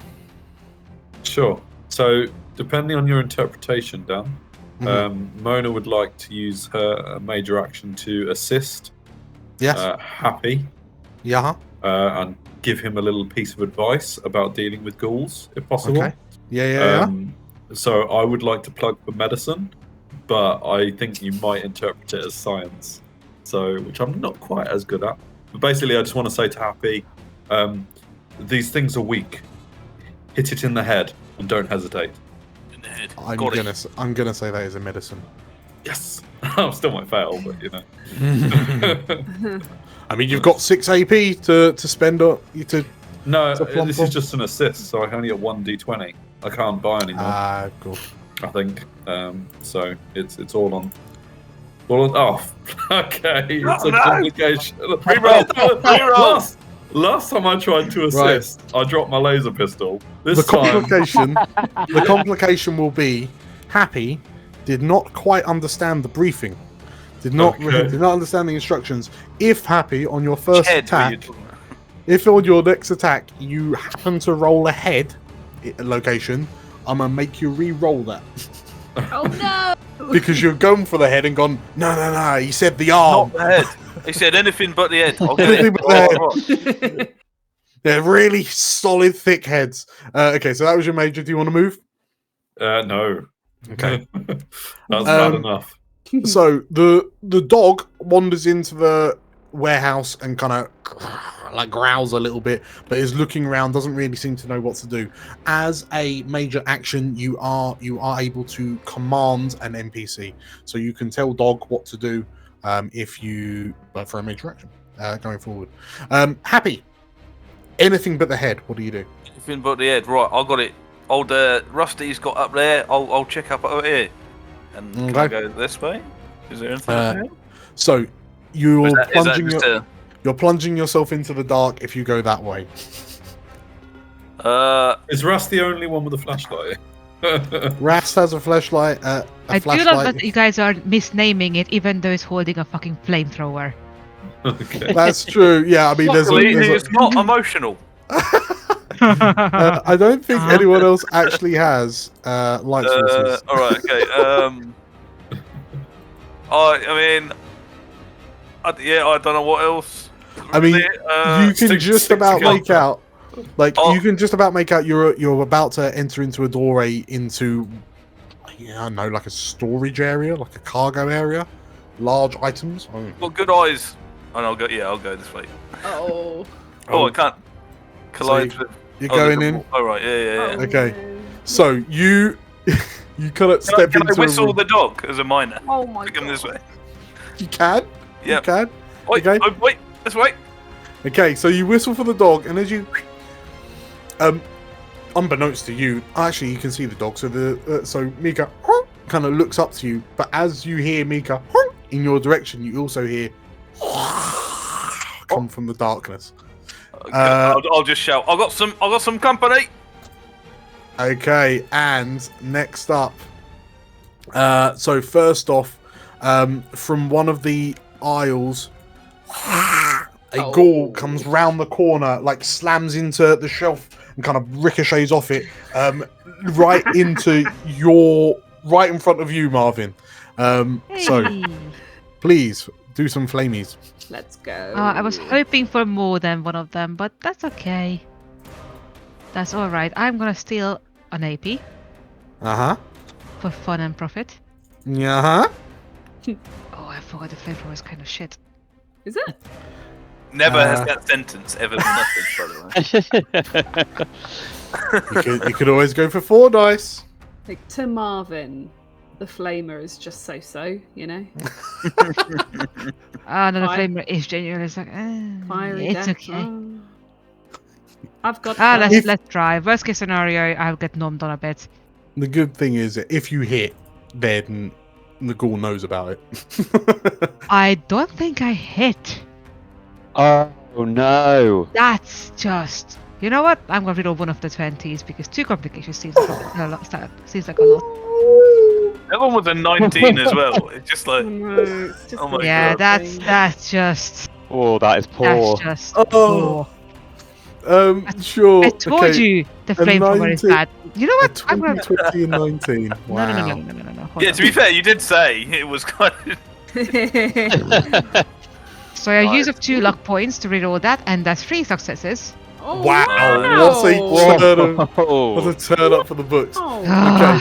So as this ghoul, bam, kind of comes around the corner, you like go to fire the flamer, and then the pilot like putters out, and as you kind of bring your arm up to look at it, it reignites, and then you, as this ghoul leaps at you.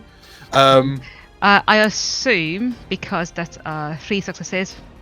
So you go back up to 6. I'm gonna take one of them, and then roll 5 dice for damage. Yeah. So your flamer has lots of things. 6. So it's burst, persistent, and spread. Okay, so yeah, there's only one ghoul in range, so it'll just be this. I think it's very dead. Oh my god. You've incinerated it. like, there's a puff, like, clearly there was some, like, air stuck in your flamer fuel pipe. But as there's a boom, anyone that can see, there's a blossom of flame as this ghoul leaps up there and it envelops the leaping creature. Marvin, you feel something hit you as you kind of get knocked back a few steps, but as you kind of right yourself and like your eyes readjust and recalibrate, you see this clearly something's knocked one of your settings, because there's just a blackened outline of what used to be a humanoid creature, like stretched across the warehouse floor in front of you. The ghoul is gone, utterly. It's dusted. Amazing. There's just not even a blackened skeleton left. And as you look at your flavor, Happy, you feel a force collide into you. It feels like you've just been hit by a Brahmin, like a charging Brahmin, but you see just through the darkness a claw swing at you. Ooh. For 2 successes, so I gain an AP, and you're raked across the torso. This may have been a mistake. I'm going to do it. I'm going to use an AP for 3 extra dice. You take 4. So it's 4 physical damage. So reduce your armor. That's the fist. Correct. Yeah, So so I believe you've got 1 armor. So you take 3 damage. But as the claw kind of scratches through you, like you recoil away from the pain, but as you kind of right yourself, you feel this intense burning on the scratch across your skin. That 3 damage was also radiation damage. So instead of your hit points dropping, it's your max that drops. What? So I'm down to 10 out of 10. On your character sheet, I've just put you've now got 3 radiation, as this ghoul slashes you with irradiated claws. Then you can hear a banging, something crashing and banging further on in the warehouse. But next up, Rast, hearing you cry out, unfortunately plunges some of you into darkness as he turns to point the flashlight in Happy's direction. Bailey, what do you do? Okay, hearing Happy having some sort of troubles, Mm-hmm. I'm gonna feel my way back, look around the corner. Mm-hmm. So you're able to head back to the light coming from the open door, and you can see illuminated in the flashlight is Happy, grappling with a feral. Can I safely shoot at that feral without clipping Happy, do I think? So because of the doorway, because of Happy, now what you could do, you reckon you could slink past. So if you end up basically they're in a different zone because they're in a different room. Okay. So you could I could get into close and then. Yeah. So you could enter into the room and then shoot from there. Okay. I think I will, in that case, swap out to my cricket bat and just run at it. So that would be you'd have to use an AP to buy yourself an extra minor action. I would, and I will do that if that's all right. Sure. So as you run, you pull out your cricket bat, you launch yourself at this ghoul and have a swing. That is a hit on the right arm. So the creature's arm comes up to kind of slash at Happy's head, and you boom, like you hit it in the elbow. Roll for damage. 3 damage. Do you want to add any like AP onto that for? Ooh. Oh Go on, I'll add 1. Why not? Sure. It was pointless. Yeah. 3 damage. Okay, so the ghoul's arm snaps at the elbow, and its arm starts kind of hanging limp. And Happy, you're slapped with the back of the ghoul's palm, but there's no force because it's just kind of loose and limp. But as that happens, Augusta, you've just seen Bailey speed round the corner into a room to your right. What do you do? Okay, I'm going to move into the area. Mm-hmm. I guess it might be shooty time again. Okay. So you've used your minor. Yeah, I'm just going to try my best not to hit Ras, Bailey, or Happy. It'll be fine. It's a matrix shot, this one. It will be fine. Are you using Please don't an roll any AP? complications. I think I'd quite like to use an AP, and that will allow. Wait a minute, what will that do You again? gotta spend it to earn it. Yeah. What will that do again? It'll allow me to Give you a third give me dice. a third dice. Okay. 30-20. Let's go. 30-20. Roll it. That's 1 success. You aim and like you're trying to thread the needle. You pull the trigger, Yeah. and it looks like the bullet's gonna hit the door frame and stop. Do you want to spend a luck point? Yeah, I do. Which one should I re-roll? Don't re-roll the 5. Don't re-roll the 5. Fair enough. Are you kidding me? Did I just Oh. re-roll a 9? Same. Did I just do the Yeah, same yeah. thing again? Re-roll the 9 into a 9. Beautiful. Okay, never mind. Okay, so that bullet flies off, hits the metal door frame, and ricochets off into the room. Happy, you hear like a bullet whiz part behind your head. I swear she's shooting at me. Okay, next up, Marvin. Right.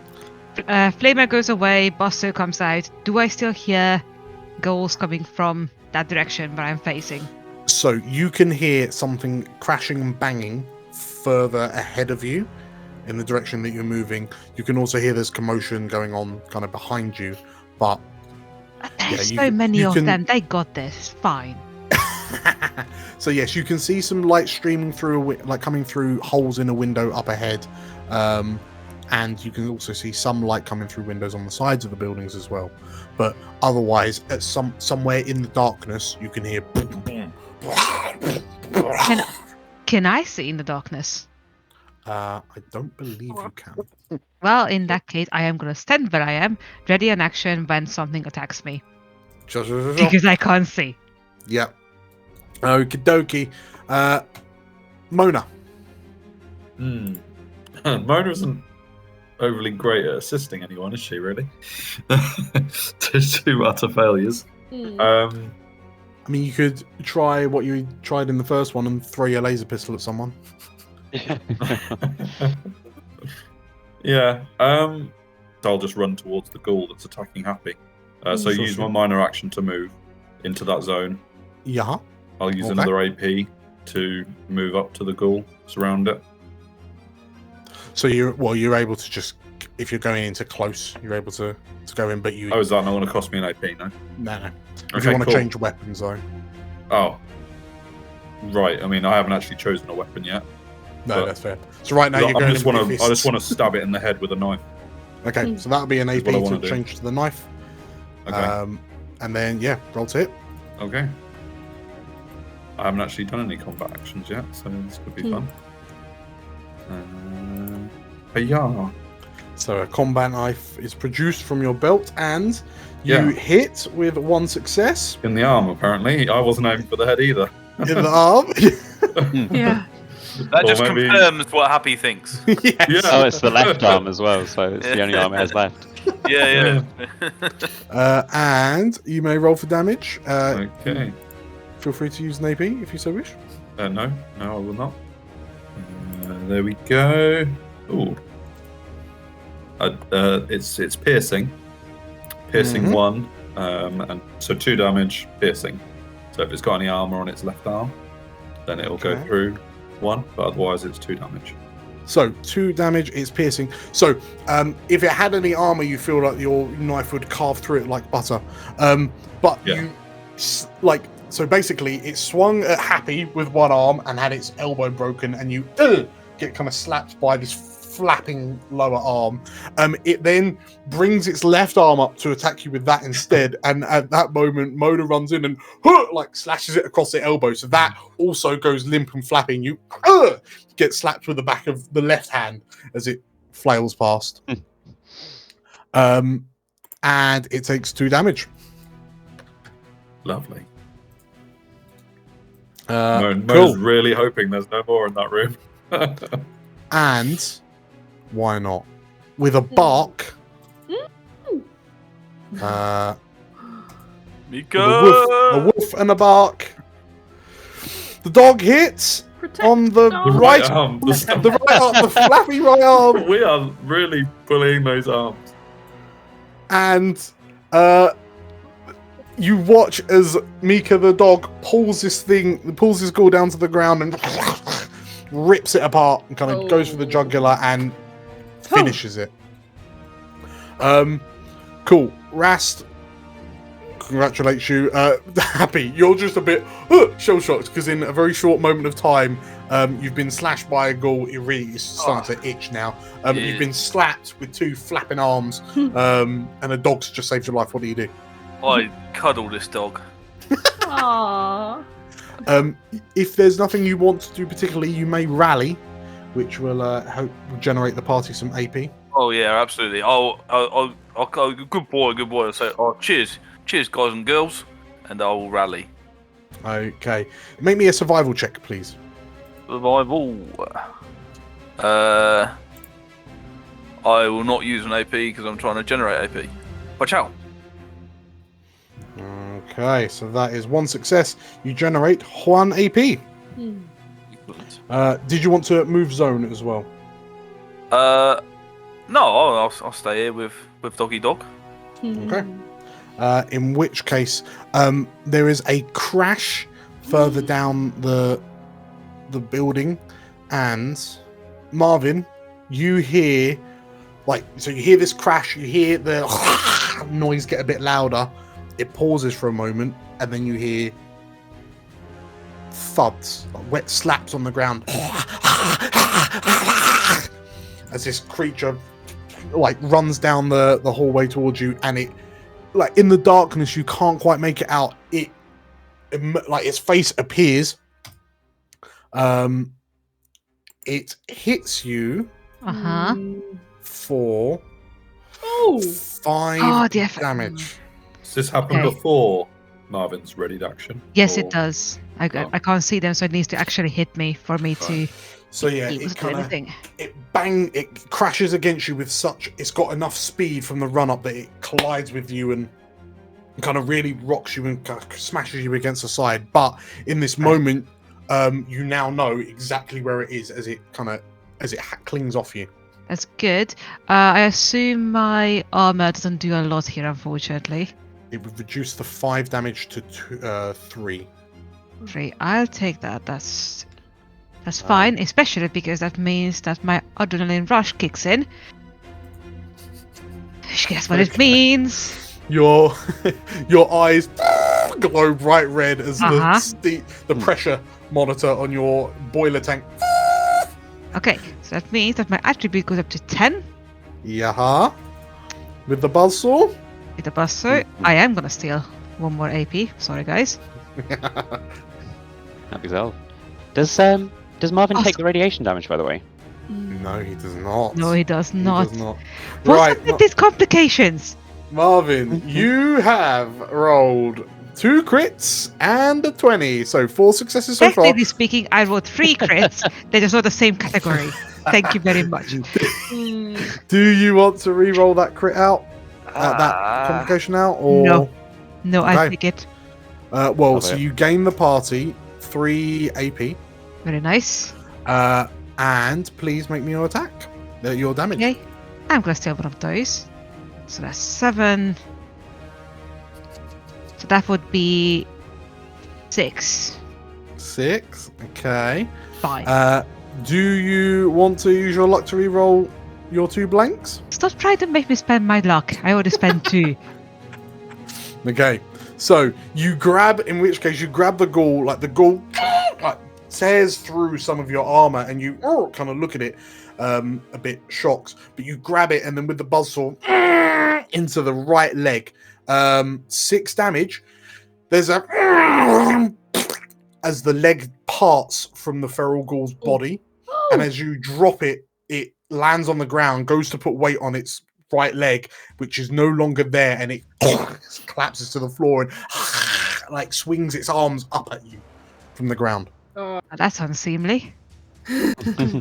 Okay, so what's the complication? The complication is that the speed, the force of which you cut through it with the buzzsaw goes through the leg much more easily than you were expecting.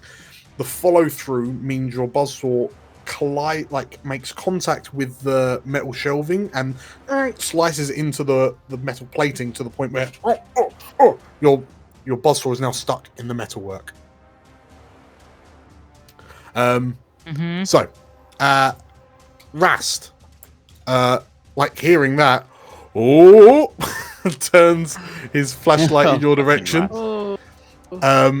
And I think Marvin needs help. Bailey, what do you do? You can leg it back. Oh god, Jack. I'm knackered. Remember, rule 1, cardio. If I were to spend a luck point, yes, what would my chances be of my foot bumping against an abandoned torch in this warehouse? It could be very likely for that to happen. Wonderful. Is that what you want? Is that yes, what you want to happen? I'll luck it up and see if I can find myself a torch. Let's say it's not. So it's realistically it's something that's been here for a while. You turn it on and it starts flickering. So clearly, whatever batteries are in it are very low. It's going to last 2 turns. Sweet, that'll do. So you've now got a light source, 60 feet. Okay. So you've now got a torch that you can wiggle around. At any given point, you can shine your light on whatever you can see in a room. So everyone, you're dazzled as Bailey kind of picks up something off the ground, bangs it against their hand a few times, and like a bright light shines out. Cool. So that was major. Okay. I'm gonna call that a minor. What do you do? Oh, very kind of you. All right. I guess. Let's see.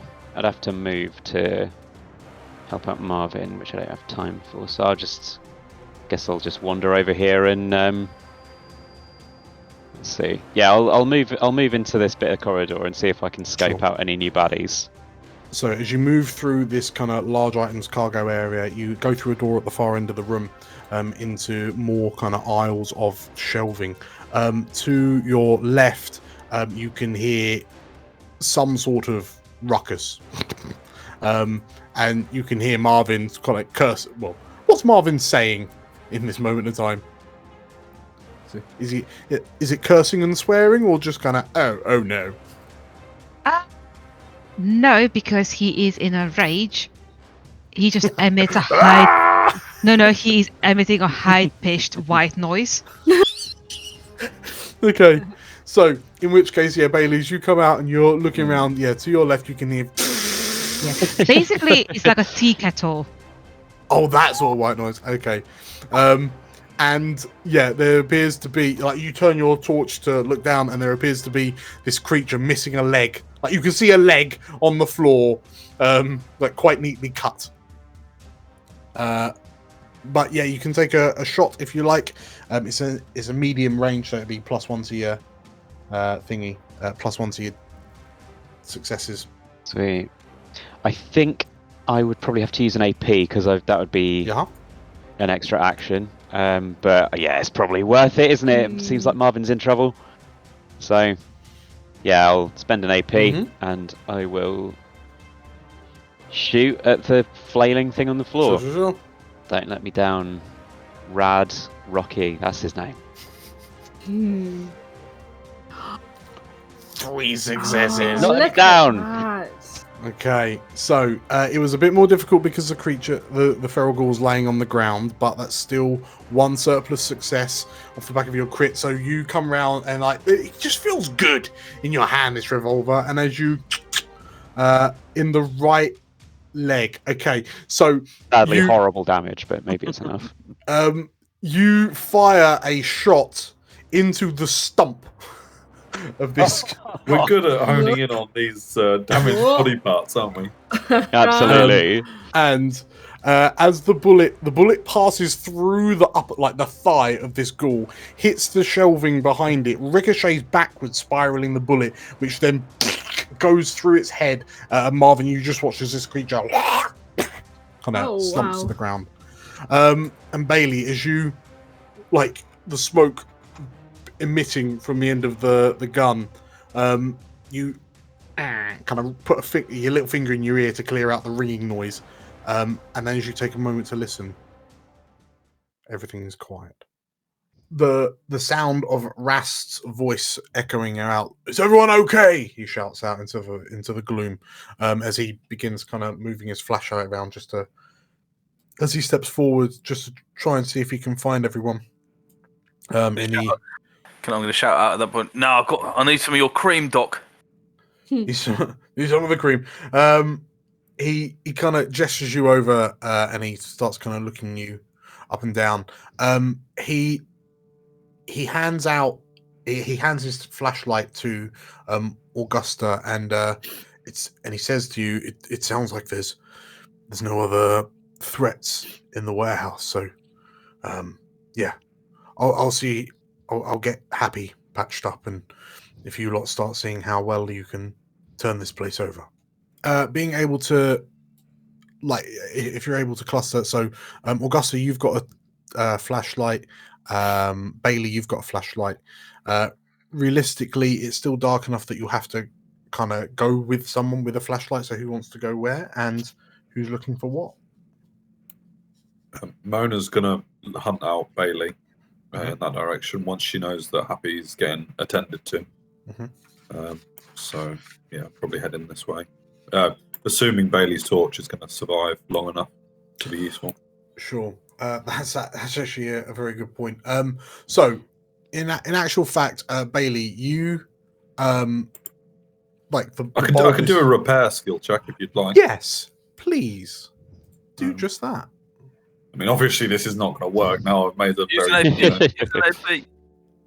No, don't be silly. You don't need AP.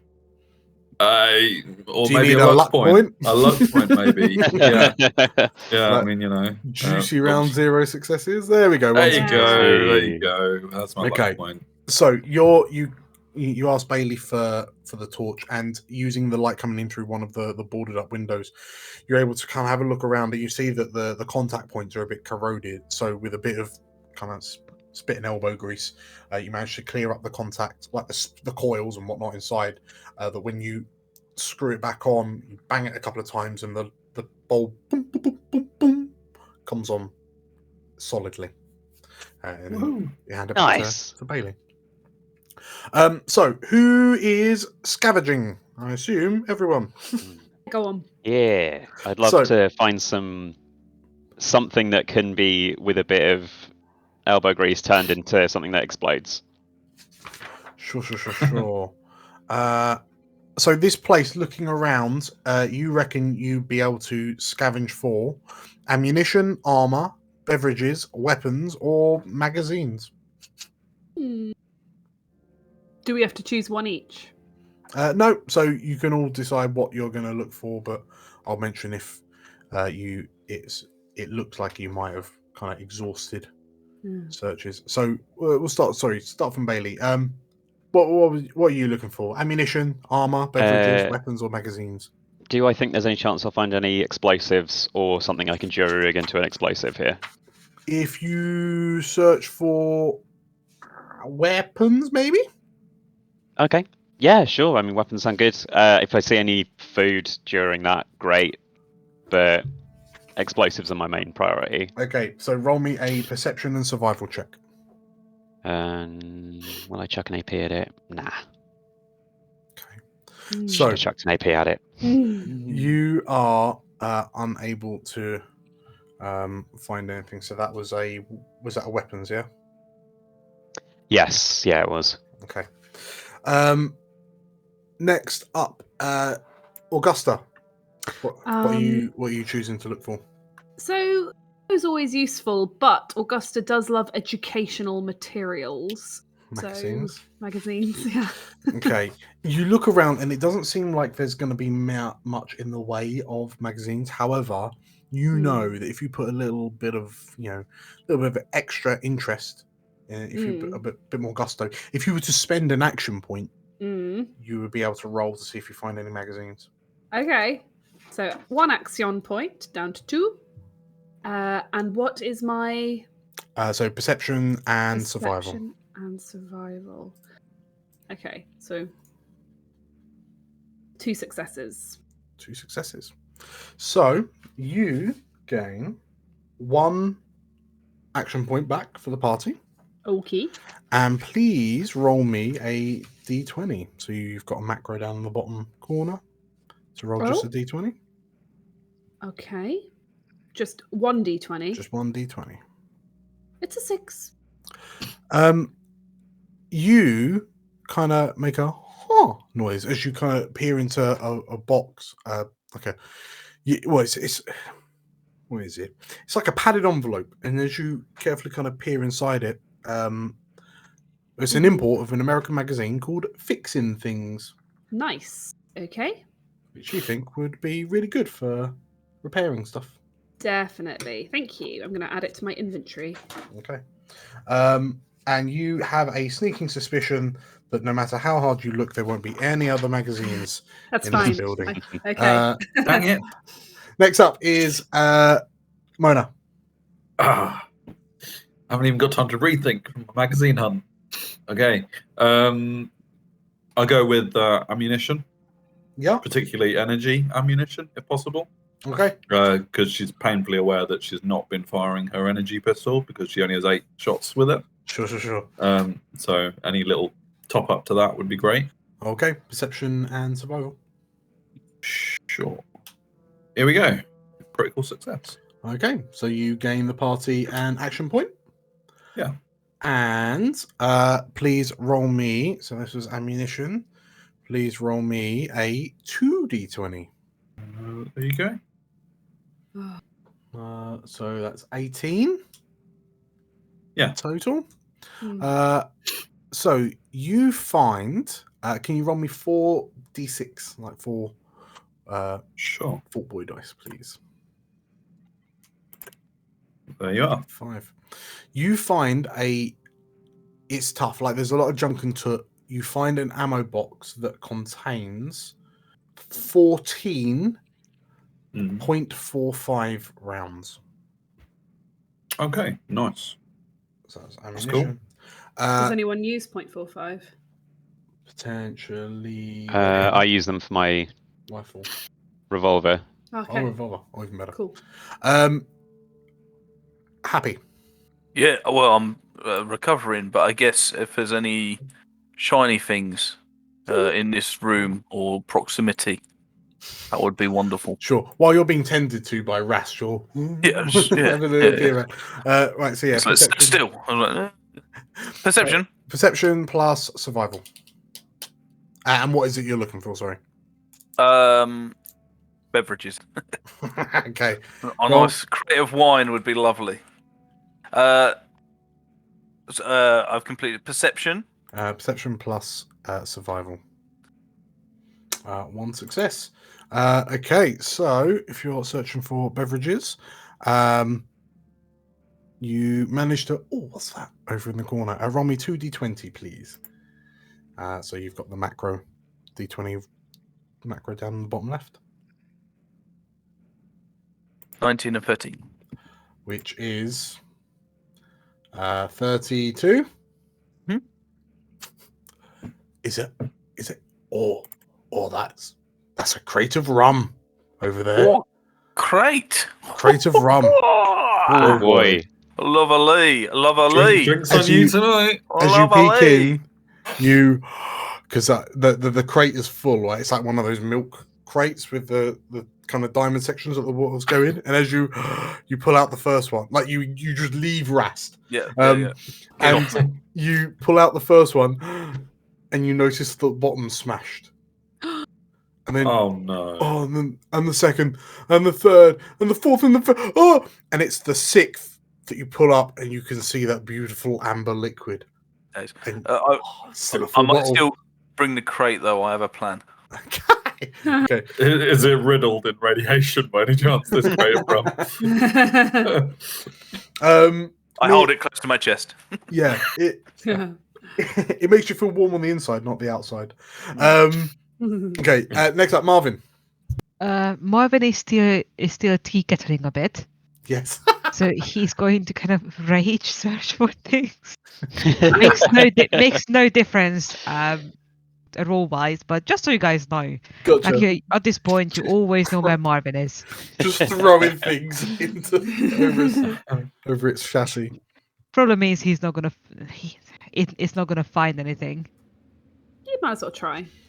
Yeah, I mean myself. Might just accidentally stumble across like a fat man launcher. That's... Yeah. Sorry, what I was it think you're not. looking for? Sorry, ammo, armor. I mean, clearly nothing. Okay, fair. Yeah. So you're just the Yeah, the I think ferocity Marvin with just which wants you're to enjoy the joy of throwing things around. looking. Flashbacks.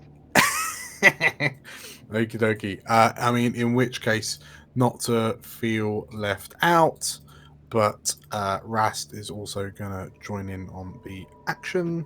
So he's going to do... so what's it? Perception. This is the classic. We've all failed to find what we were supposed to find. So NPC, step it up. And don't forget Mika as well. Yeah. Yes. Mika gets a search, So, Rast is going to look for armor because no one else has been looking at. He does find something, and lets us search. Power armor. Yes. A full suit of power Rast armor with just a new stomps round fusion the core. So the pup is going to. Oh, Mika found something. Yay! Oh, he's a good boy. He's a Okay, good boy. so realistically, Mika's gonna probably sniff out beverages. Food, consumables. Can't. You wouldn't can't hear fi- about it though. Yeah. We've already got a beverage. Got the Yeah. rum. Yeah. Well, Rast. Ooh, he says as he pulls out a 5. There's a loud kind of scraping sound as he. Oh, what is this? And he's holding a. He smirks and kind of laughs to himself, and Mona, you hear him shout out. Assuming she hears that. Yes, yeah, you do. She was just about to say something to Bailey as she hears that, and it sort of like startles her a little bit. But then she slowly wanders towards him. So Yeah, as you I'll come with so that you don't just walk into a wall or something. Sure. So yeah, as you two kind of make your way down, you can see Marvin just like just trashing the aisle that he's in. But Rast approaches you with this kind of smirk on his face, and he maybe you'll feel more comfortable in this, he says, and he offers you what appears to be a metal like breastplate. Okay. And it looks like a knight's cuirass type, like it, made of like patchwork, like plates of metal. But he just looks at you, and you really be able to live up to that Camelot aesthetic. He says with a smile. Like is it a smile or is it a smirk? It's a smirk. Because it's a very different reaction from Mona, depending on which one it is. It's a smirk, but you have all at least once seen like men and women walking around in what can only be described as retro-futuristic suits of medieval full-plate armor, swinging like flaming broadswords at things. Like Camelot is just they're a special bunch, they are. But yeah, this appears to be it could well be from one previous owner. Like yeah.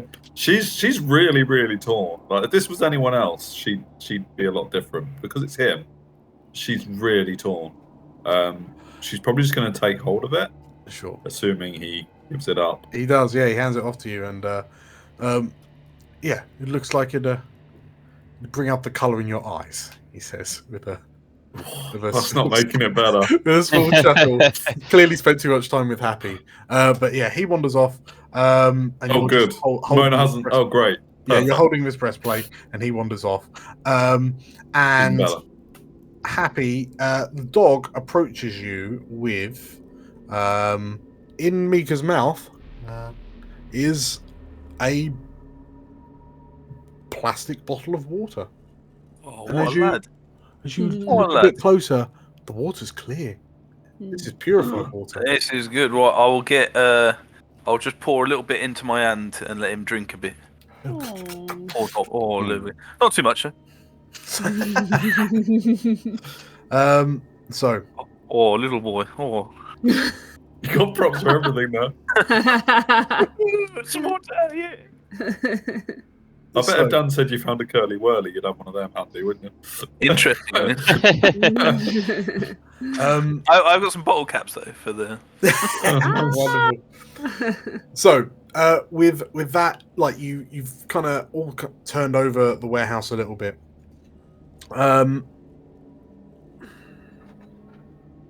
Bailey, you're seeing everyone kind of looking around and finding things, and you find yourself feeling a bit frustrated that you seemingly couldn't find anything of note. But it's as you really kind of you go into one of the back rooms, and you assume from the looks of it that this room was perhaps once like the office of this place. And you see that inside you can only describe as, like it's clearly this family were living here.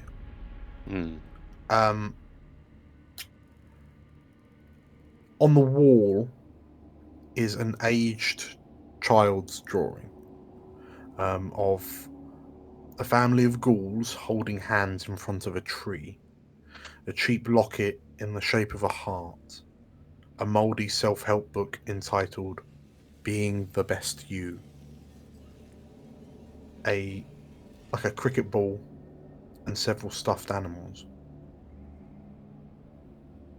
And feel free to spend an AP to come to conclusions on that. Well, even without the AP, does this ghoul family look like the guys that we've just slaughtered? You can't help but notice that you are holding a drawing of a four ghoul family, presumably mummy, daddy, me, brother, and there are 4 ghoul corpses in the warehouse behind you.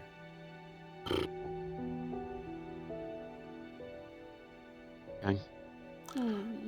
The drawing shows higher mental cognition. Yeah. The ghouls behind I think, you do not. I think from the second that Bailey's walked into here, they've been very aware that these quite likely were, up until recently, all people.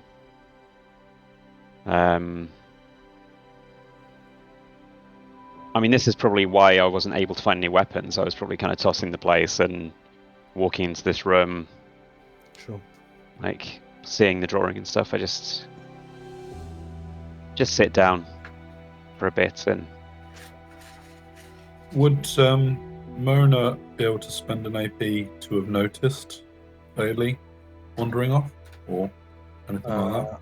I'll just go out of my way and say, yeah, any of you, kind of whilst you're wandering around. I mean, if nothing else, Bailey, I've got one of the only torches, so it's probably pretty obvious. Everyone can see where you are. Yeah. And yeah, Mona, you noticed Bailey disappear into a room and not come out. Could Mona just softly follow? Sure. Probably keep a distance, and just slowly sort of pad up behind Bailey gently, and just place the ammo that she found in Bailey's hand, Sure. and then just walk away. As you start walking away, you're stopped by like a tug on your coat. She stops. And they just look up at you with a very flat, kind of dead expression, just say, "Look, don't let me go out like that." It won't happen. Not to you. Well, when it does, you know what to do, all right? All right, but it doesn't. You, It doesn't happen until you've done what you need to do, and that's not yet. Yeah. Not for you. Yeah, you're right. And, well, worst comes to the worst, Russ gives you another one of them looks, I'll pull his arms off for you, how about that? She smiles, nods, and she says, "If I don't do it first, he's all yours." And she just squeezes her hand with the ammo in it, or the box of ammo, whatever. The 14 rounds of .45. And she says, "Oh, you found some ammo then? Nice one." Yeah, it was all over the place. Not them. She's probably said, "You found ammo," quite loud. Yeah. I'm going to take I think both. Actually, I'll take the cricket ball, I think. Pocket that. I'll give Mona the drawing, I think, and just so someone should remember him. Of course. Anyway, bullets, way! And go back out of the room. As you kind of finish that interaction, you hear Rast's voice echo out through the warehouse. I think we have what we came for. We should press on while we still have the light behind us. And he... Chance before we go that I Yes. could use a luck point to get something that is valuable. Depending on what that is. It's more that in this world, I would like something that might be valuable in terms of trade and to sell on. Yeah. Especially if we are going into Crystal Palace quite soon. Sure. I mean, anything that you're rolling for and finding now can be sold, which will be very yeah. But like anything, could I use a luck point to conveniently, as I pick up the crate, find something that's of equal value that might just be like a trinket or something? Oh, maybe did any of those bottles of rum have any bottle caps that might fetch a pretty penny? Sure. I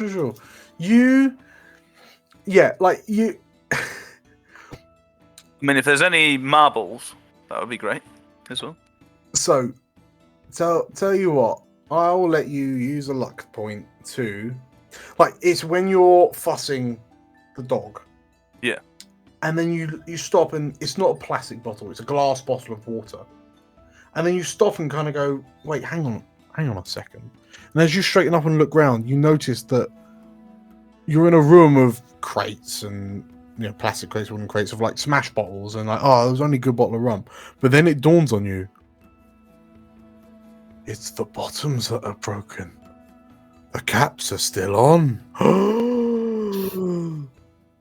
And as everyone's kind of busy doing their thing, you're whistling to yourself as you pop off a like what is effectively.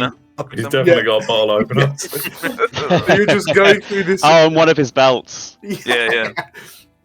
So I won't kind of specify a number, but it's just like you've got enough that you've got like a pocket full of caps. Like for all intents and purposes, you're pretty rich right now. You're like, say a bag, right?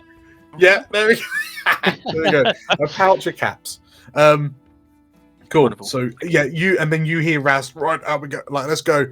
He shouts out. So Actually, before we go, because I'm still rage thinking, I like what Tom did there. uh-huh. Can I also spend a luck point to find something that will basically throw me out of the rage mood? It's going like, oh, wait a minute. Sure. But I'm going to ask you what that is. I would like it to be a new piece of clothing for Bailey. In the right coloration, nothing blue. Is it a hat? If you like a hat, a jacket, a nice scarf. Let's say a scarf. Find a scarf. And it's, what would it be? Yeah, it's a scarf, and it like the stitchings, like it's old, right? Like it's vintage. You look at it and like, oh, this is it's got blue on it. I was gonna say it's like purple and baby blue. I mean, if you're going for dry coloration, something like a rust. Okay, you find maybe with some gold thread through it. Sure, you find a sunset orange scarf, with like lighter yellow tassels, like endings. Oh, and instantly he's gonna float close to Bailey. And without saying anything, just go like, woof, woof, woof. Much better. Okay. Bailey, you have just been equipped with a new scarf. Before you get a chance to kind of react, like Ras is kind of ushering everyone out. Come on, he says. But as he leaves and he drags Augusta with him, and he kind of barks out to Happy and the dog. Bailey, what's going through your mind as you pack up and leave with this scarf around your neck given to you by Mr. Handy? I think after having a bit of time to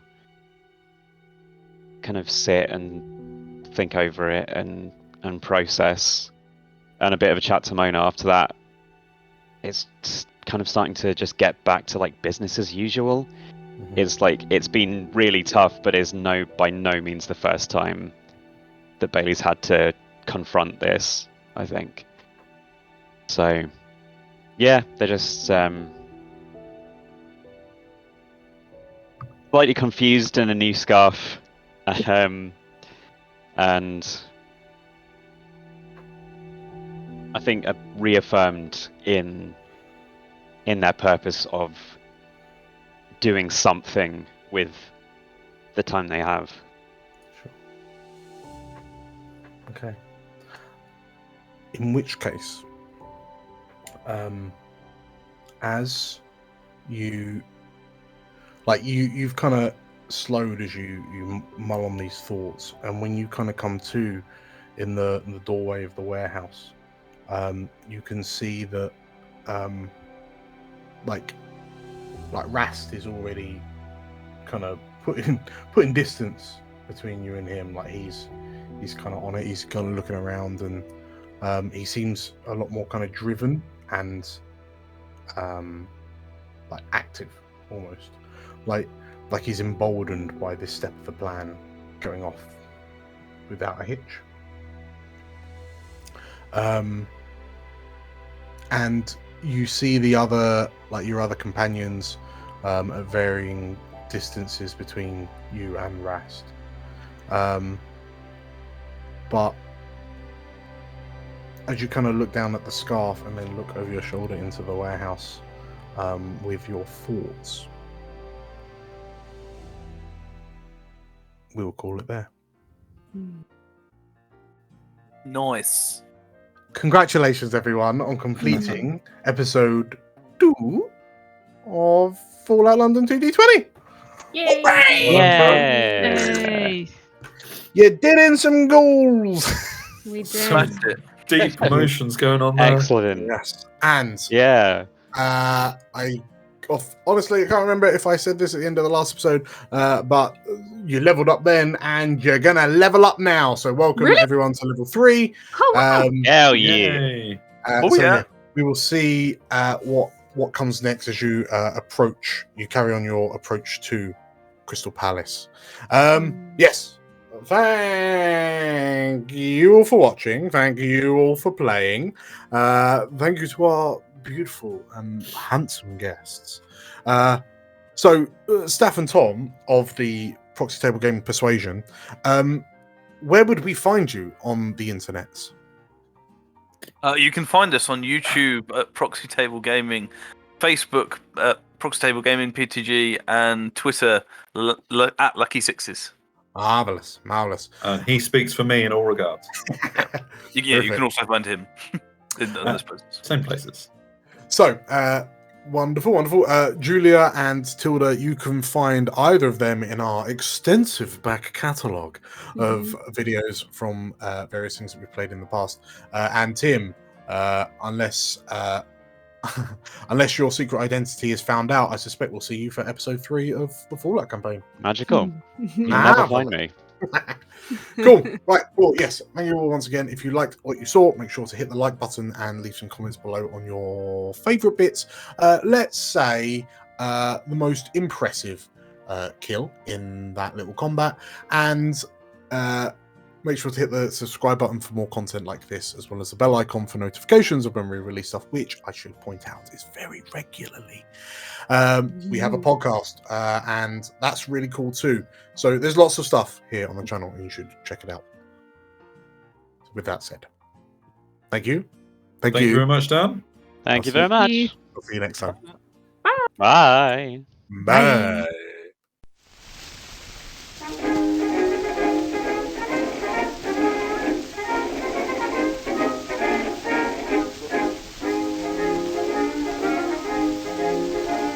My mother always told me that I had a splendid voice. In fact, I'd sing in opera if they'd give me my choice.